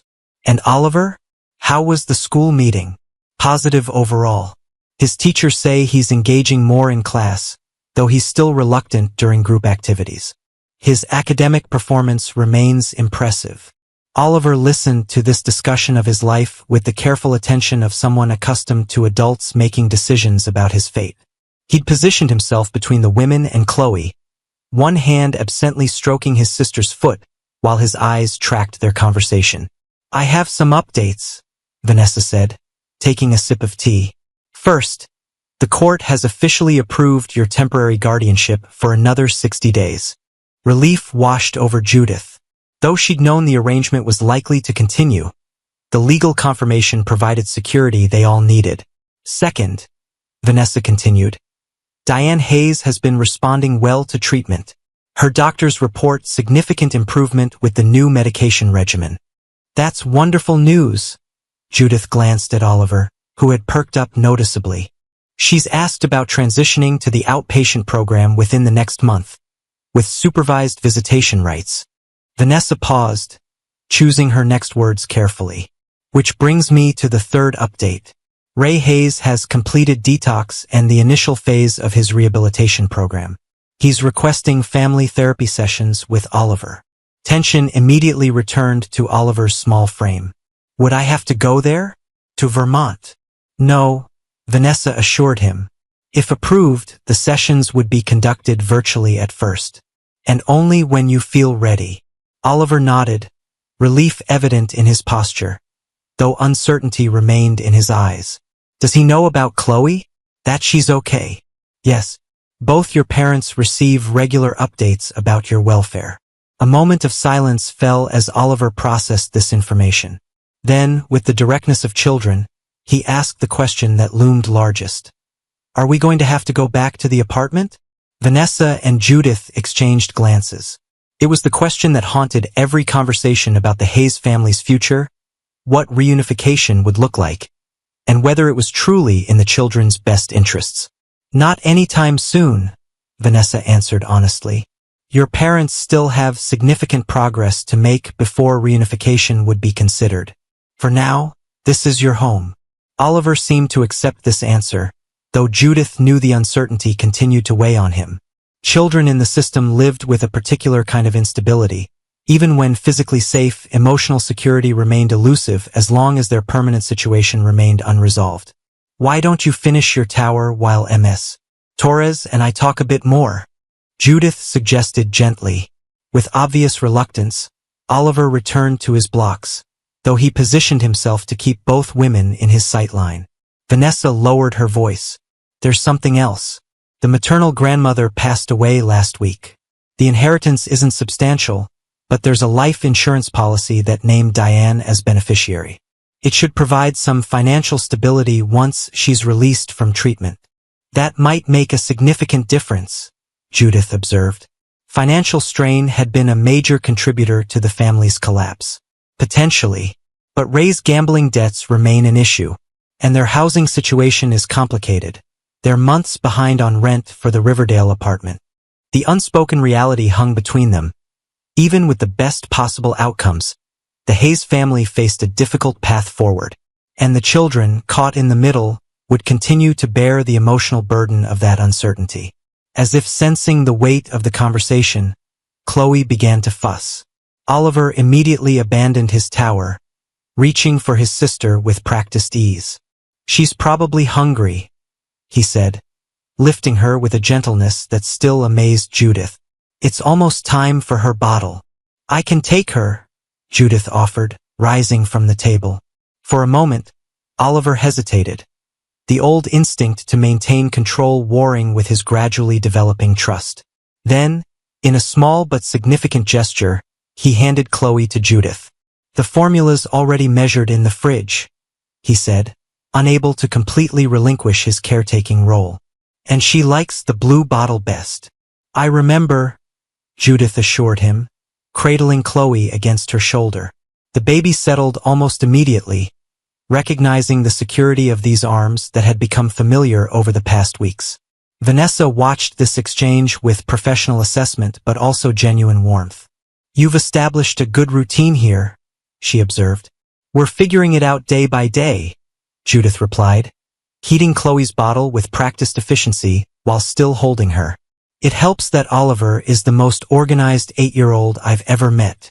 Almost 9, Oliver corrected automatically, the ghost of a smile crossing his face.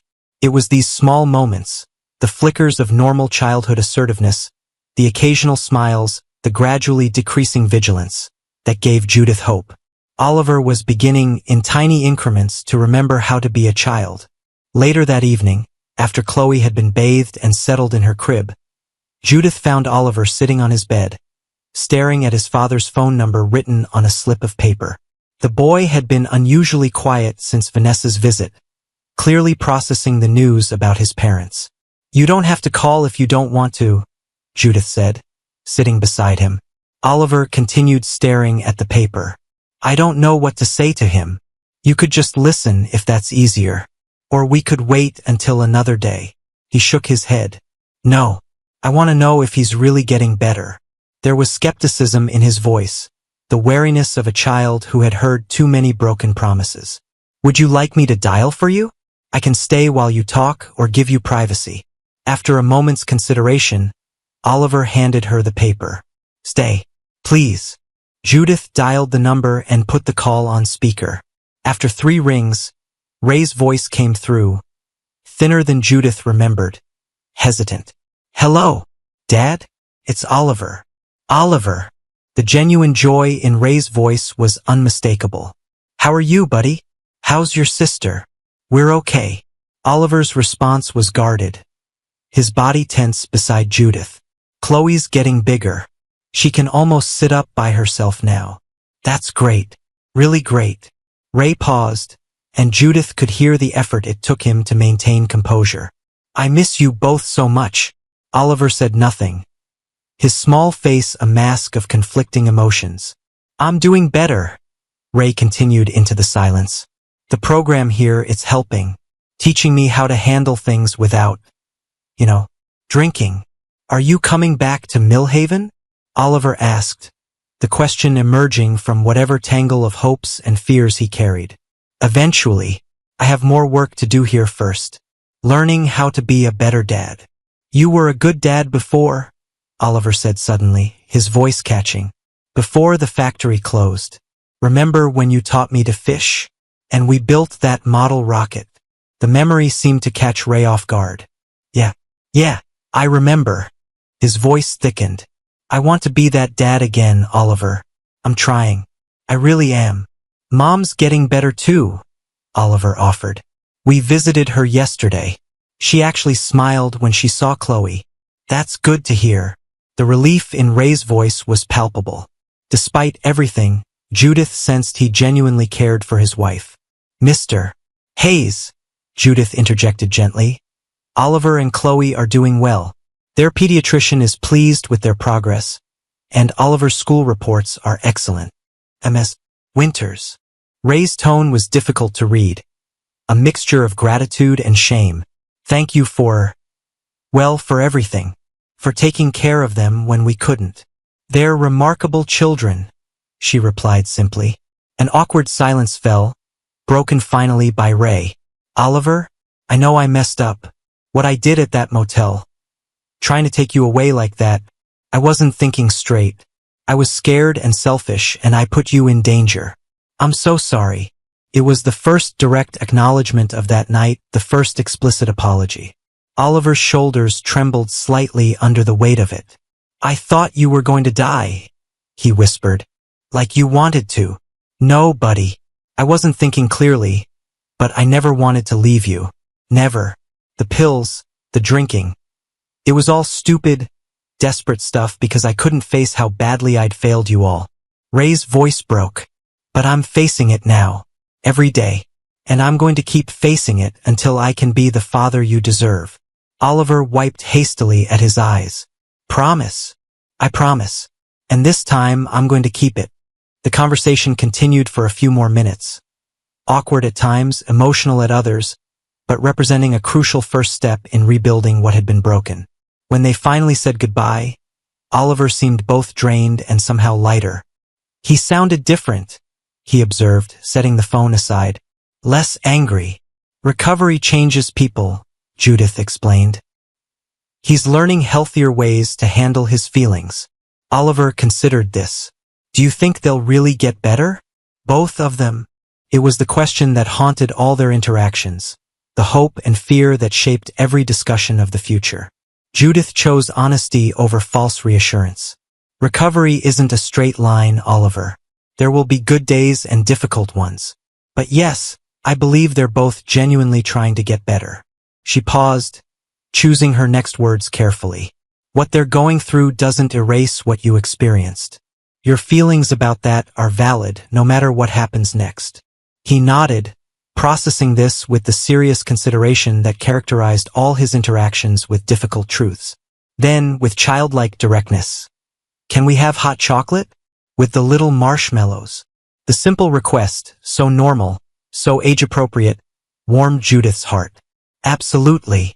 March arrived with the first hints of thaw, icicles dripping during daylight hours, patches of grass emerging from melting snowbanks, the river beginning to stir beneath its thinning ice cover. In Millhaven, as in much of New England, spring never arrived in a straightforward fashion but rather in a series of advances and retreats, each slightly more convincing than the last. At Judith's apartment, a similar thawing was underway. Oliver, approaching his 9th birthday, had begun to shed some of his hypervigilance.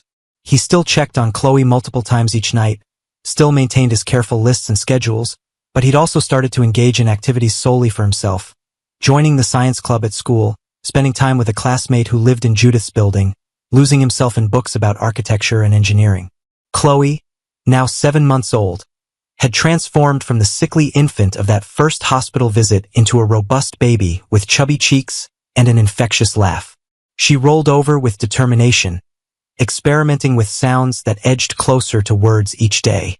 Her preference for Oliver remained strong, her face lighting up whenever he entered a room, but she had formed secure attachments to Judith as well, happily reaching for her when comfort or care was needed. The temporary guardianship arrangement had been extended again, providing a bubble of stability that allowed for healing. Diane continued to make progress in her treatment program, participating in twice-weekly supervised visits that grew less strained with each passing week. Ray remained in Vermont but had begun weekend visits to Millhaven, carefully monitored and initially conducted in the family visitation room at the social services building. The question of reunification loomed on the horizon, not imminent but no longer theoretical. The possibility brought with it a complex mix of emotions for everyone involved, perhaps most acutely for Judith herself. She hadn't anticipated how deeply these children would weave themselves into the fabric of her life. The daily routines, school lunches and bedtime stories, doctor's appointments and playground visits, had transformed her apartment from the quiet refuge of a single woman into a home filled with the organized chaos of family life. Somewhere along the way, temporary caregiving had become something much more essential. These thoughts occupied her mind as she prepared for a significant milestone: the first home visit with both parents present. Diane had progressed to weekend passes from her treatment facility, and Ray had been approved for an extended stay in Millhaven. For the first time since the crisis that had separated them, the Hayes family would spend an afternoon together in what was now, however temporarily, the children's home. "Is the cake done yet?"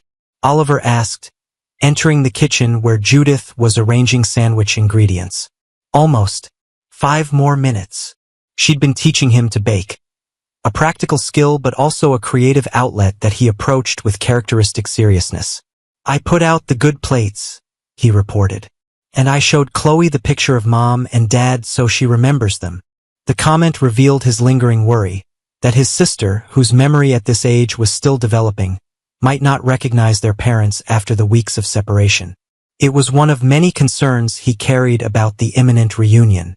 "That was thoughtful," Judith said. "Are you feeling ready for today?" Oliver shrugged, his go-to gesture when emotions became too complicated to express. "I guess." He picked up a cucumber slice, nibbling it thoughtfully. "What if they don't like it here?" "What do you mean?" "Our apartment was always messy and noisy when Dad was mad. It's different here." Judith understood the unspoken question. Would his parents fit into this new life he'd begun to build? Would their presence disrupt the security he'd finally started to feel? "Different doesn't mean bad," she said gently. "Your parents are working very hard to create a better home for your family, wherever that ends up being. Today is just about spending time together, not making any big decisions." Oliver nodded, though uncertainty remained in his expression. "What happens after they get better? Will we have to leave?" It was the question Judith had been dreading, the one she struggled with professionally and personally. The goal of the foster system was family reunification whenever possible. Both Diane and Ray were making significant progress in their respective treatment programs. If they continued on this path, demonstrated stability, and secured appropriate housing, the courts would likely return custody to them. But the thought of Oliver and Chloe leaving, of sending them back into an environment that had failed them so profoundly, even a supposedly improved version, filled Judith with dread that she knew crossed the boundaries of professional distance. "We'll cross that bridge when we come to it," she said finally. "For now, this is your home for as long as you need it to be." Before Oliver could press further, the oven timer chimed. He hurried to help her remove the cake, a simple chocolate one he'd helped mix and measure for, distracted momentarily from the weighty questions about his future. As they frosted the cake together, Judith reminded herself of the principles that had guided her social work career. Children belonged with their biological families when safe and possible. The system was meant to be a temporary intervention, not a permanent solution. Her role was to facilitate healing and reunification, not to substitute herself for these children's parents. But in her heart, a different truth had taken root. One less professional, more human. She loved these children, not abstractly, as wards of the system or clients of her care, but concretely, specifically, with all the fierce protectiveness that love entailed. Somewhere in the midnight feedings and homework help, the nightmare comforting and proud refrigerator art displays, they had become something dangerously close to hers. The doorbell's chime interrupted her thoughts. Oliver froze, the frosting knife suspended over the cake. Fear, hope, and anxiety played across his features in rapid succession. "Ready?" Judith asked gently. He set down the knife with deliberate care, wiped his hands on a towel and straightened his shirt. The transformation was subtle but unmistakable, the child retreating behind the careful mask of composure she'd first witnessed in the emergency room months ago. "Ready," he confirmed, though his voice betrayed his uncertainty. When Judith opened the door, she found Diane and Ray Hayes standing awkwardly in the hallway. They were both visibly changed from when she'd last seen them together. Diane had gained healthy weight, her hair styled and her eyes clear and focused where they had once been vacant. Ray stood straighter, the bloated puffiness of alcoholism fading from his features. His hands steady where they had once trembled. "Ms. Winters," Diane greeted her, formal despite the circumstances. "Thank you for having us. Please come in, and call me Judith." They entered with the careful steps of visitors hyper-aware of their guest status in what had been, in a different context, a professional's intervention in their family. The power dynamics were complicated, the emotions beneath them even more so. "Oliver's in the kitchen," Judith began, but before she could finish, the boy appeared in the doorway. For a moment, he simply stared at his parents, as if confirming that the people before him matched the memories he carried. Then, with a small sound that might have been a sob, he rushed forward. Diane crouched to meet him, enveloping him in an embrace that spoke of months of separation and regret. "My brave boy," she whispered, her voice thick with emotion. "My wonderful, brave boy." Ray stood awkwardly to the side, uncertainty evident in his posture. But then Oliver reached out one arm toward him, and he too joined the embrace, the family forming a tight circle of reconnection. Judith stepped back, allowing them this moment. Her role was to facilitate, not to intrude. But as she watched, a complex ache formed in her chest. Joy for the healing evident in this reunion. Grief for what it might eventually mean for her own relationship with these children. The moment was broken by Chloe's babbling from the playpen in the living room. At the sound, Diane lifted her head, tears streaming freely down her face. "Chloe, can I?" "Of course," Judith said gently. "She's been waiting to see you." The reunion between mother and infant was equally emotional. Chloe studied Diane's face with serious concentration before breaking into a gummy smile of recognition. When Diane lifted her, the baby settled against her shoulder with the contentment of returning to something familiar and safe. "She's gotten so big," Diane marveled, running a gentle hand over Chloe's head. "And look at all that hair now. She can almost sit up by herself," Oliver reported, pride evident in his voice. "And she likes mashed bananas best." "You've taken such good care of her," Diane said, fresh tears welling. "Both of you have," she added, glancing at Judith with complicated gratitude. The afternoon unfolded with a delicate blend of joy and awkwardness. They shared the lunch Judith and Oliver had prepared, exchanged updates on Chloe's development, carefully navigated conversations about treatment programs and recovery milestones. Beneath the surface pleasantries ran deeper currents, questions unasked, grief unexpressed, futures uncertain. After lunch, Judith suggested that the Hayes family might appreciate some time alone together. "I have errands to run," she offered. "I could be gone for an hour or so." The suggestion was met with visible relief, especially from Ray, who had maintained a careful formality in Judith's presence. Some conversations needed to happen without the witness who had seen their family at its worst. "Are you sure that's okay?" Diane asked, her eyes conveying deeper questions about trust and readiness. "Of course. This is supposed to be family time." Judith gathered her purse and coat. "Oliver knows how to reach me if you need anything." As she prepared to leave, Oliver approached her, anxiety evident in his expression. "You're coming back, right?" The question carried echoes of abandonment, fears that no child should have to bear. Judith crouched to his level, meeting his eyes directly. "Absolutely. 1 hour, no more. I promise." He nodded, seemingly reassured, then lowered his voice. "They seem better. Really better." "They do," she agreed, feeling the bittersweetness of his observation. His parents' improvement was everything they had hoped for, and everything that might eventually separate them. When Judith returned exactly 1 hour later, she found a transformed atmosphere in the apartment. The initial stiffness had dissipated, replaced by something approaching normalcy. Ray was on the floor with Chloe, encouraging her attempts to crawl. Diane and Oliver sat at the table, heads bent together over one of his school projects. They looked up at her entrance, and Judith was struck by their resemblance. The same serious eyes, the same thoughtful expression. "We were just talking about Oliver's science fair project," Diane explained. "He's designing a bridge structure." "It's impressive work," Judith confirmed. "His teacher thinks it might win this year." Pride shone in Diane's eyes, simple maternal pride without the cloud of depression that had dulled her responses to her children for so long. It was a beautiful sight, and one that underscored the complexity of Judith's position. Everything she wanted for these children was unfolding before her. Their parents healing, reconnecting, reclaiming their roles, and yet each step forward carried them one step closer to leaving her life. The visit continued for another hour, ending with promises of another gathering soon. As Diane embraced Oliver goodbye, she whispered something in his ear that made him nod seriously.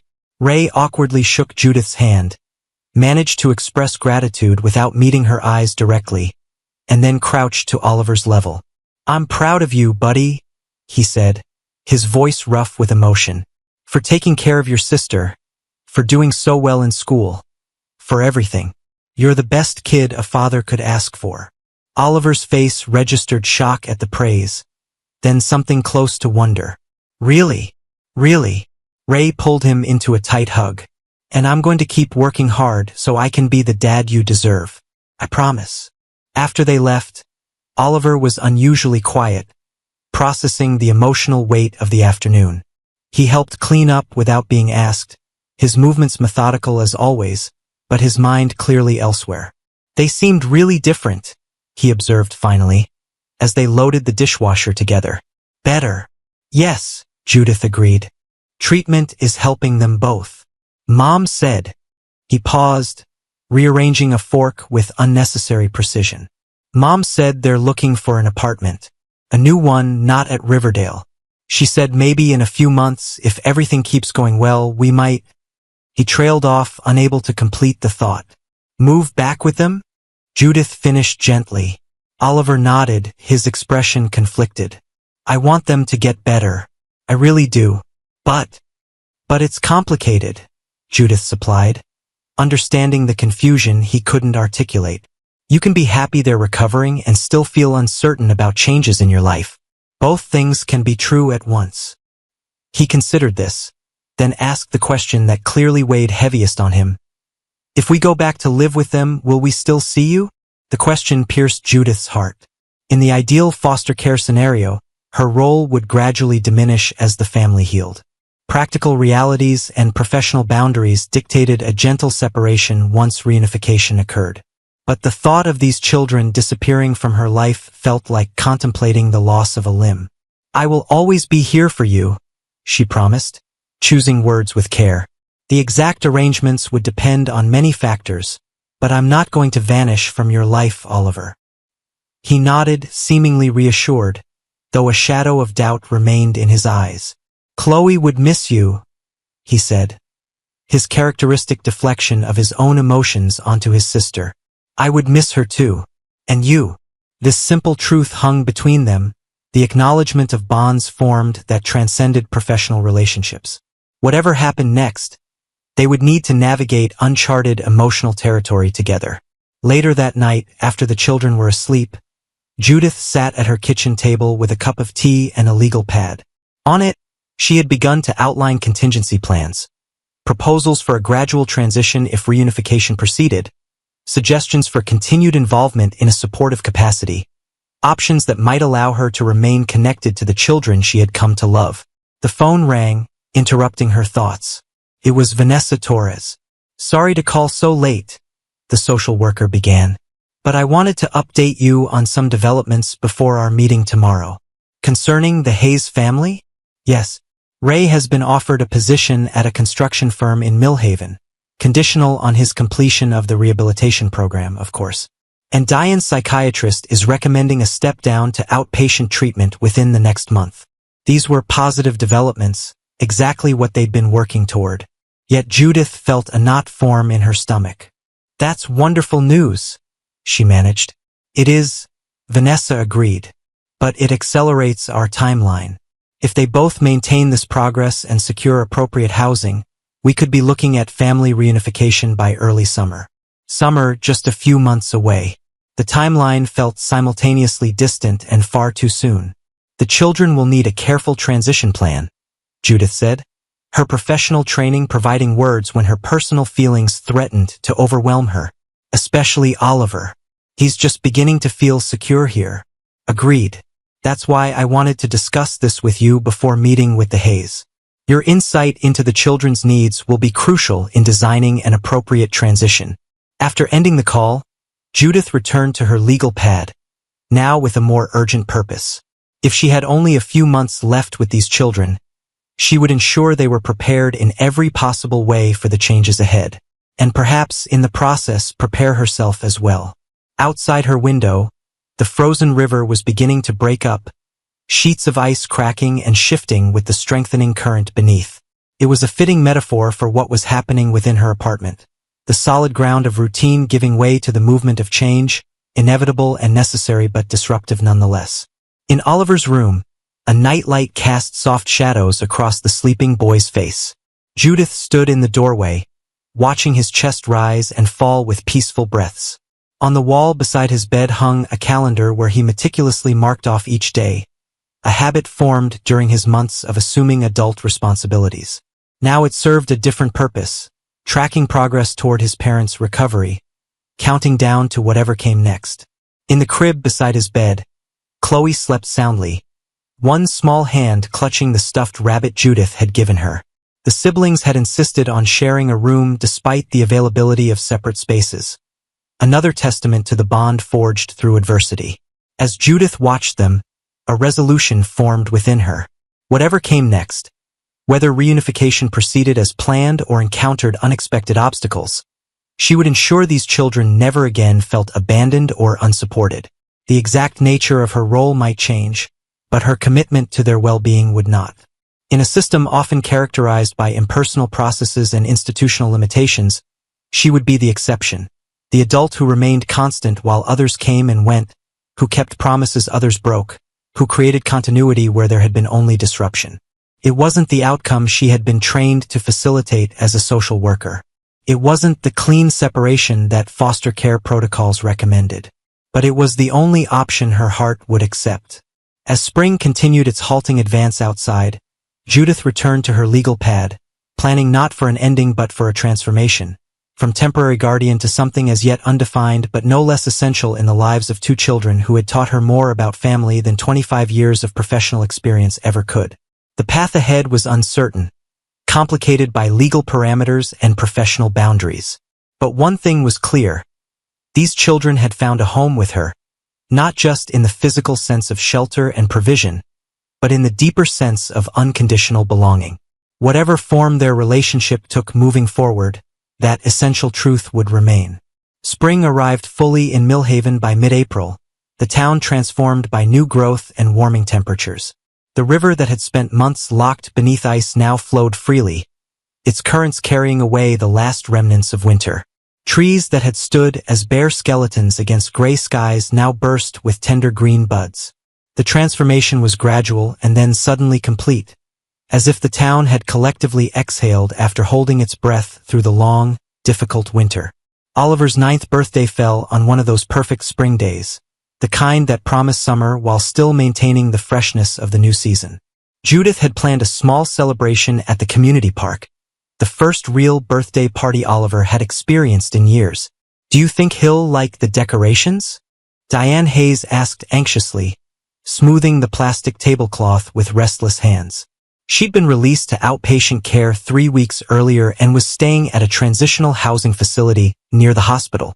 Today marked her first unsupervised outing with the children, a significant milestone in her treatment plan. "He'll love them," Judith assured her, hanging balloons from the pavilion's rafters. "Especially the architecture theme. He's been talking about skyscrapers all week." Nearby, Ray was assembling a portable grill, his movements careful and deliberate. 7 weeks sober had restored much of his physical health, though the emotional healing remained a work in progress. He attended daily meetings and had secured part-time work at a local construction site, gradually rebuilding his life piece by piece. "How many kids are coming?" he asked, his voice revealing the anxiety they all shared. This gathering represented more than just a birthday celebration. It was a test run for their family's future, a glimpse of normalcy after months of crisis and separation. 5 from his class, Judith replied, checking her list. Plus Ms. Torres will stop by briefly. The mention of the social worker sent a flicker of tension through both parents, a reminder of the oversight that continued to shape their family life. Though progress had been steady, final decisions about reunification remained pending, contingent on continued stability and the completion of the court-mandated family therapy program. Voices approached from the direction of the parking lot, Oliver walking between 2 boys his age, gesturing animatedly as he explained something. Beside them walked a teaching assistant from his school, who had offered to bring Oliver to the park while Judith and his parents prepared the surprise. Chloe, secured in her stroller, spotted her brother and immediately began bouncing and babbling, her favorite person now in view. At 8 months old, she had developed into a cheerful, resilient baby with a shock of blonde hair and her mother's blue eyes. Her developmental milestones were now firmly back on track, the early deprivation overcome through consistent care and nutrition. "Oliver," Diane called, waving with a brightness that only showed the slightest strain around the edges. "Happy birthday." The boy stopped mid-sentence, his eyes widening as he took in the decorated pavilion, the presents stacked on a side table, the handmade banner proclaiming, "Happy 9th birthday, Oliver." For a moment, he simply stared, overwhelmed by the display created specifically for him. Then his face broke into a grin, not the careful, measured smile he so often wore, but a wide, uninhibited expression of pure joy. He raced toward them, almost vibrating with excitement. "You did all this for me?" he asked, taking in the building block decorations and blueprint-patterned tablecloth. "It was a team effort," Judith explained, watching as he circled the pavilion, examining each detail with wonder. "Your mom picked the theme, your dad's handling the grill, and Chloe supervised." As if on cue, Chloe squealed and reached for her brother. Oliver immediately went to her, his hand automatically checking that her sun hat was properly positioned. The big brother's instincts still strong despite months of gradual relief from caretaking responsibilities. "I can't believe you remembered I wanted an architecture party," he said to Diane, a hint of the old wariness mixing with gratitude. "Of course I remembered," she replied softly. "You've been drawing buildings since you were 4. It was a small moment, but significant, evidence that beneath the depression that had consumed her, Diane had known her son, had held his preferences and passions somewhere safe until she could acknowledge them again. The party unfolded with the controlled chaos of any children's gathering. Oliver's classmates arrived bearing gifts and boisterous energy. They played structured games organized by Judith and impromptu ones invented on the spot. Ray manned the grill with careful concentration, producing perfectly cooked hot dogs that he distributed with quiet pride. Diane managed the cake and ice cream, her hands steady as she sliced and served, her smile growing more natural with each successful interaction. Watching from a slight distance, Judith observed the Hayes family functioning as a unit, not perfectly, not without moments of awkwardness or uncertainty, but with genuine effort and increasing confidence. Oliver moved between his friends and his family, occasionally glancing toward Judith as if to ensure she remained present, included in the celebration that bridged his separated worlds. Vanessa Torres arrived as promised, her official visit disguised as a birthday greeting. She spoke briefly with Ray and Diane, then pulled Judith aside. "They're doing well," she observed, her professional assessment softened by genuine approval.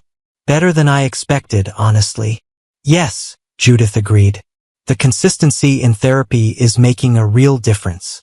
And the parenting classes have helped them understand Oliver's needs better. Which brings me to the main reason for my visit." Vanessa's expression turned serious. "The court has reviewed their progress. Barring any setbacks, they're recommending a phased reunification beginning next month. Though expected, the news still landed like a physical blow. That soon. The new apartment will be ready by May 15th. We'd start with weekend visits, then progress to overnight stays, with the goal of full custody restored by mid-June. Mid-June, barely 2 months away. Judith glanced toward Oliver, now laughing as he attempted to hit a piñata, his father standing nearby with a mixture of encouragement and caution on his face. "He's just beginning to trust the stability here," she said quietly. "Another major transition so soon." "I understand your concerns," Vanessa replied, "but the Hayes have met all their benchmarks. Diane's psychiatrist reports significant improvement with her medication regimen. Ray has maintained sobriety and steady employment. They've completed the required parenting courses and family therapy sessions." She paused. "Unless you have specific concerns about their capacity to parent safely, the system is designed to reunify when possible." Judith knew this better than most, having spent years on the other side of similar conversations. The goal had always been clear: temporary intervention, support for recovery, reunification when safe. Now, facing the reality of that goal, she found herself searching for objections that came from her heart rather than professional assessment. What about the continuity in their lives? Oliver's therapy, his school, Chloe's medical care, all manageable from the new apartment. It's less than 2 miles from your place, specifically chosen to maintain their current support network. Vanessa's expression softened. "Including you, if you're willing to remain involved." Before Judith could respond, Oliver came running over, flushed with excitement. "Ms. Torres, did you see me hit the piñata? Dad says I have a good swing for baseball." "I saw," Vanessa smiled. "Very impressive. Are you having a good birthday?" "The best ever," he declared, then turned to Judith. "Can I show Mom and Dad the present you got me before I open the others?" "Please." "Of course," Judith replied, pushing aside her complicated emotions to focus on his happiness. "It's the big one with the blue paper." As Oliver raced back to the gift table, Vanessa touched Judith's arm lightly. "We can discuss the transition plan in detail next week. For now, let's let him enjoy his day." The party continued through the afternoon, culminating in Oliver's delight over his gifts, especially the professional-grade building set Judith had splurged on, complete with architectural drawing tools sized for children. As the celebration wound down and other children departed, the core group remained. Oliver teaching his father the principles of his new building set, Diane gently rocking a drowsy Chloe, and Judith overseeing it all with the complex emotions of someone witnessing something both wonderful and painful. The transition began as planned in mid-May, with Oliver and Chloe spending weekends at the new apartment with their parents. The space was modest but thoughtfully arranged, a 2-bedroom unit in a well-maintained building close to Oliver's school.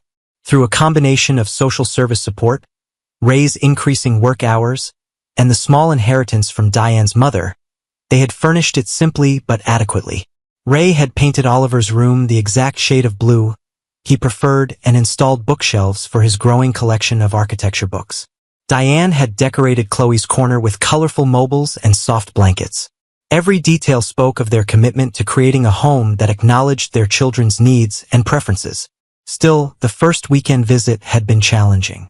Oliver had packed and repacked his overnight bag multiple times, his anxiety manifesting in endless lists and questions. Chloe, sensing the tension, had been fussy and clingy. Judith had driven them to the apartment, stayed for the initial awkward hour, then left with reassurances that she was just a phone call away. That night, alone in her suddenly quiet apartment, she had wandered from room to room, touching abandoned toys and half-finished projects, feeling the absence of the children like a physical ache. Around 9 o'clock, her phone had rung, Oliver's voice small but determined on the other end. "Just checking in," he had said, using the phrase she often used with him. "Everything's okay. Dad made spaghetti for dinner." Mom remembered Chloe's bedtime routine exactly right. The call had been brief but revealing, Oliver still shouldering the responsibility of ensuring everyone was connected, managing the emotional currents between the adults in his life. Each weekend visit grew slightly easier, the transition smoother. Oliver began to bring stories back to Judith's apartment on Sunday evenings.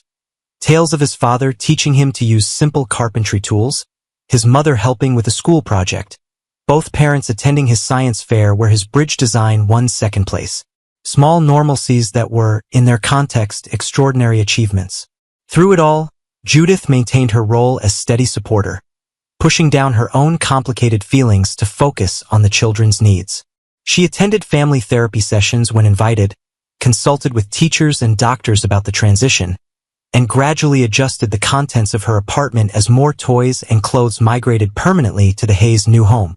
By early June, the overnight visits had extended to 3 consecutive nights.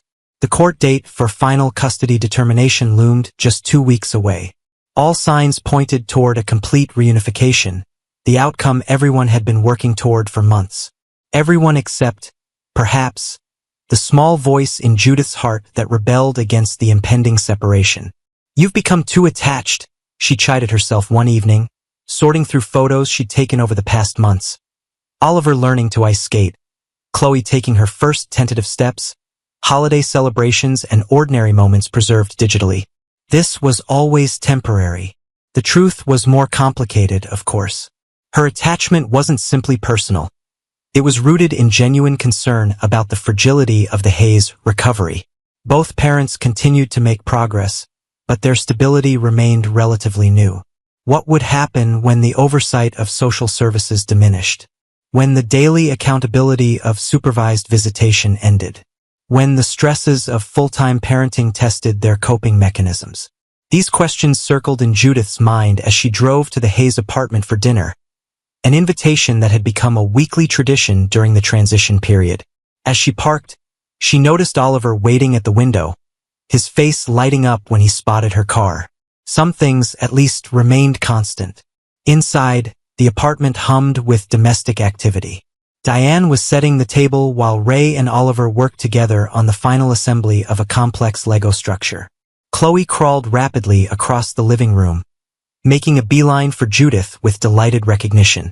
"Something smells wonderful," Judith commented, lifting Chloe into her arms. "Pot roast," Diane replied with evident pride.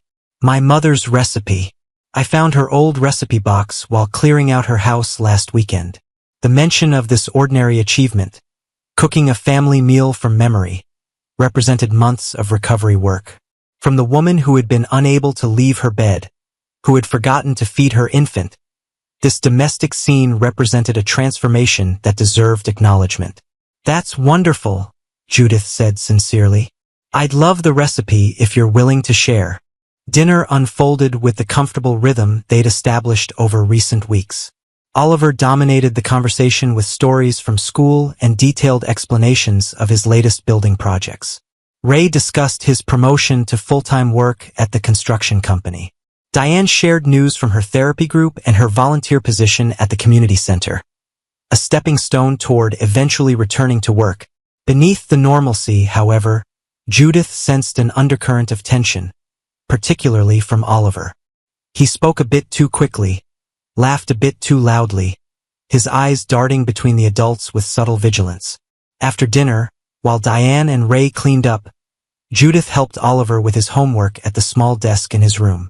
It was then that he finally voiced what had clearly been bothering him. "After the court thing next week," he began, fidgeting with his pencil, "when we live here all the time, will you still visit us?" The question revealed his core fear, that this transition meant losing another adult he had come to trust, another disruption in his already disrupted life. "Of course I will," Judith assured him. "As often as your parents are comfortable with, and as often as you'd like to see me." "What if?" He hesitated, his voice dropping to a whisper. "What if things go back to how they were before? What if Mom gets sad again or Dad starts drinking?" It was the fear they all carried, though adults had learned to cloak it in professional terms like relapse prevention and ongoing support structures. "Both your parents have worked very hard to get better," Judith said carefully.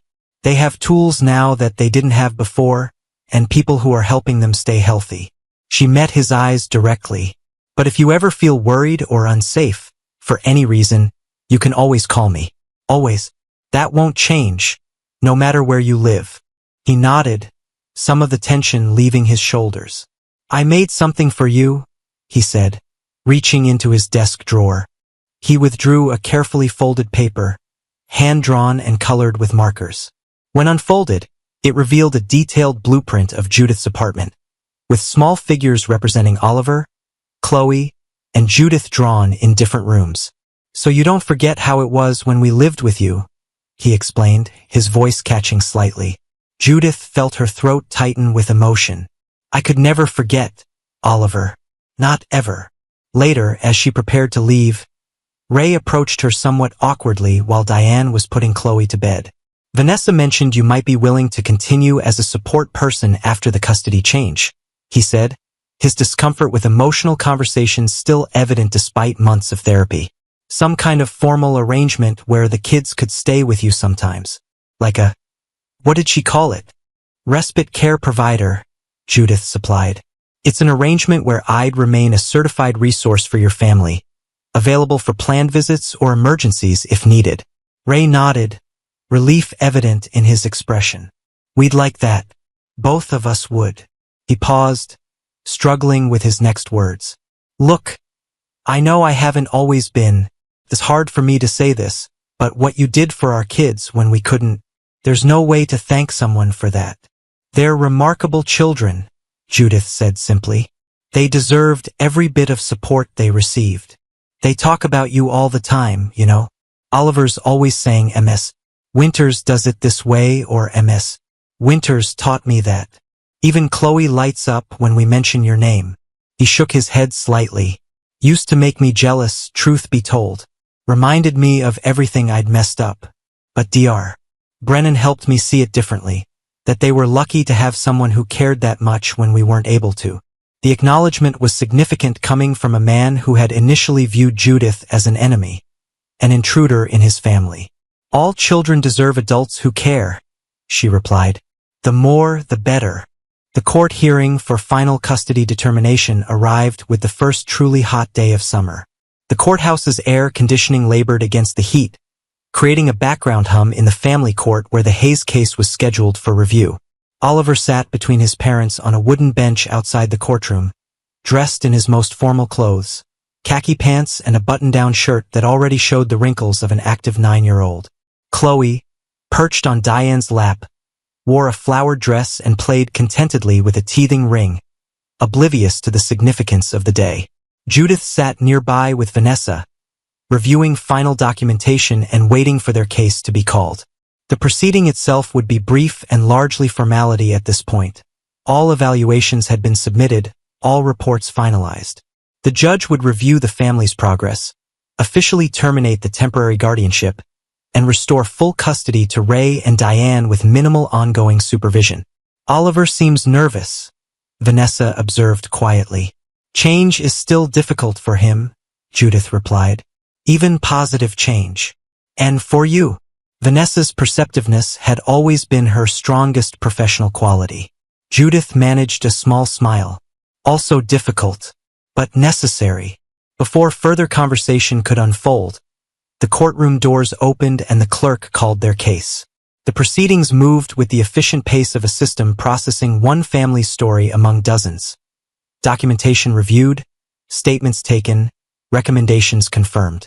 Judge Martinez, a compassionate veteran of family court, spoke directly to Oliver and, symbolically, to Chloe.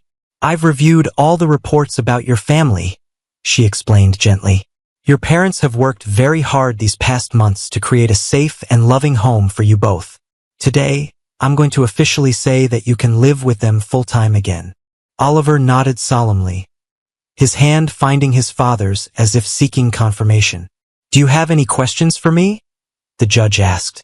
Oliver hesitated, then spoke with the careful deliberation that characterized his approach to important matters. "Will Ms. Winters still be part of our family? Not living with us, but still ours?" The question, so simple yet profound, brought unexpected emotion to the formal proceeding. Judge Martinez glanced at the documented respite care arrangement before responding. "Yes," she confirmed. "Ms. Winters will continue to be an important person in your life, just in a different way than before." With that reassurance, the final orders were signed, the temporary guardianship officially terminated, and full custody restored to Ray and Diane Hayes with provisions for continued support services for 12 months. Outside the courthouse, the summer heat wrapped around them as they stood somewhat awkwardly on the steps. The legal proceedings concluded, but the emotional transition still very much in process.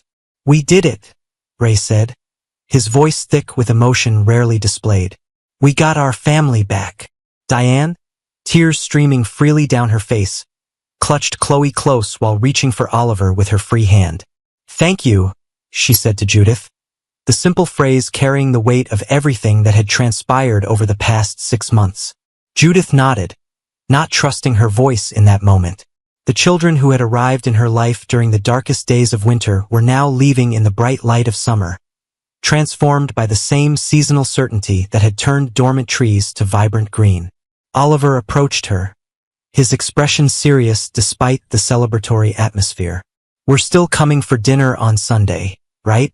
Dad promised. "Absolutely," Judith confirmed. "I'm making your favorite chocolate cake. And we're still going to the Science Museum next week?" "Just as planned." His shoulders relaxed slightly, reassured by these concrete promises of continued connection.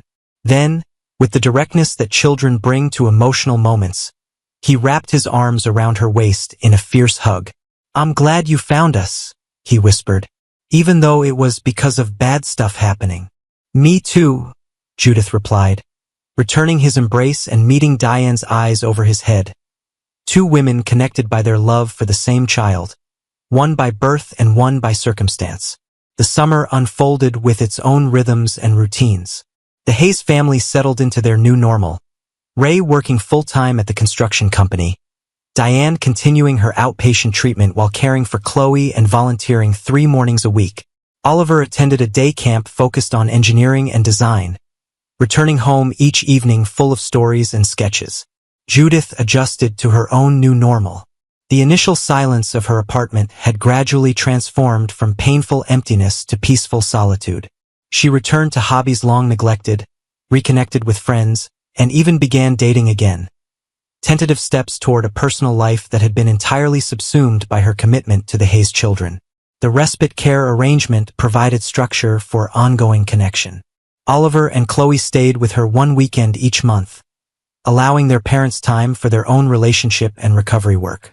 Sunday dinners became a tradition, sometimes at Judith's apartment, sometimes at the Hayes home. Special occasions, Oliver's science competitions, Chloe's developmental checkups, often included all 3 adults supporting the children together. It wasn't always smooth. Ray still struggled with stress management, occasionally withdrawing into sullen silence that triggered Oliver's vigilance. Diane had one significant depressive episode in late summer, requiring adjustment to her medication and increased therapy sessions. During that difficult week, the children had stayed with Judith, returning home only when Diane had stabilized with new treatment. But unlike before, these challenges were met with resources, support systems, and honest communication. The Hayes family was learning, slowly but steadily, to navigate difficulties without collapsing beneath them.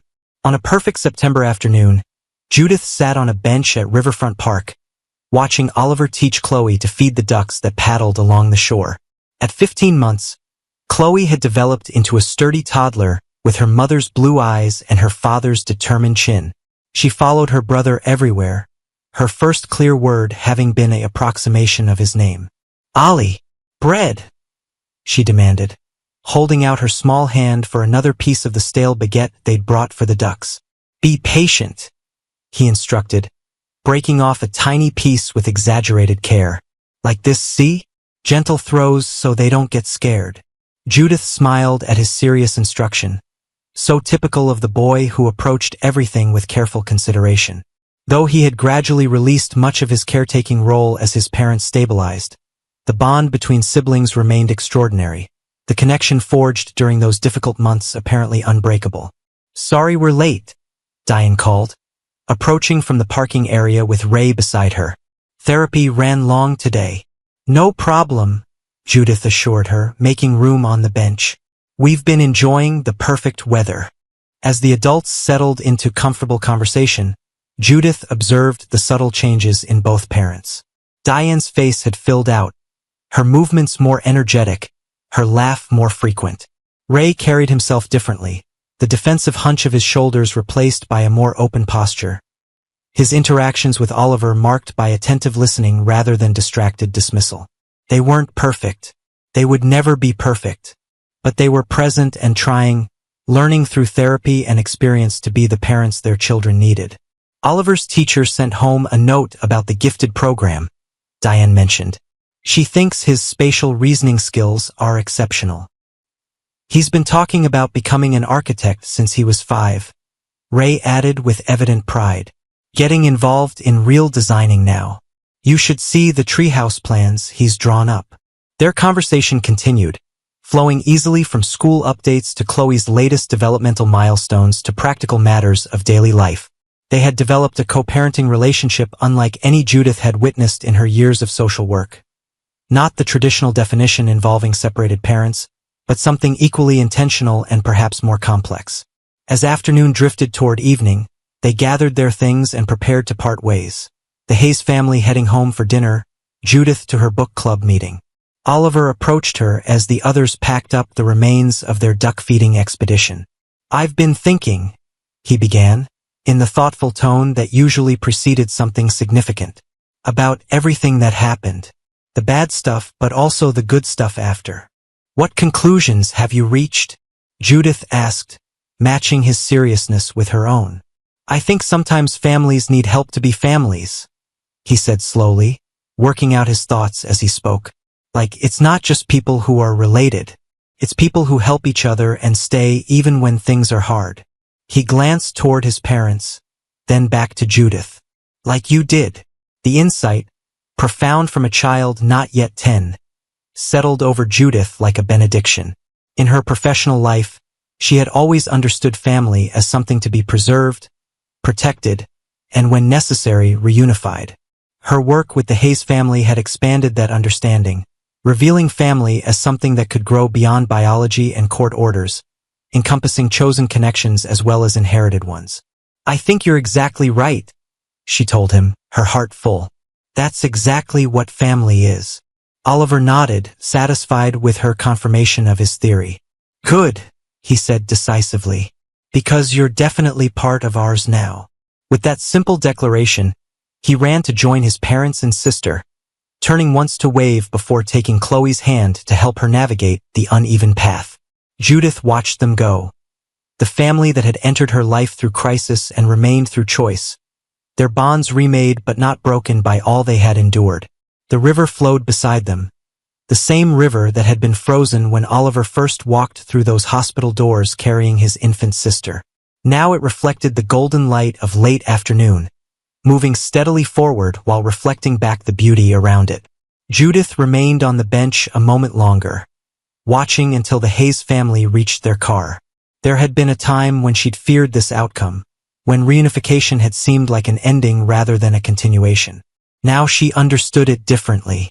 The children she had come to love were not lost to her. They had simply helped expand her definition of family, creating space for connection that transcended conventional boundaries. As she finally rose to walk to her own car, Judith felt the weight of the past months settle into something lighter. Not an absence but a presence. Not an ending but an evolution. The winter that had brought Oliver and Chloe to her door had yielded to spring and then to summer, each season bringing its own lessons in letting go and holding on. Now autumn approached, promising its own transformations. The river would continue flowing, the children would continue growing, and the family they had collectively created, unconventional, resilient, and ultimately healing, would continue its journey forward, learning together what it meant to breathe freely after holding their breath for so long.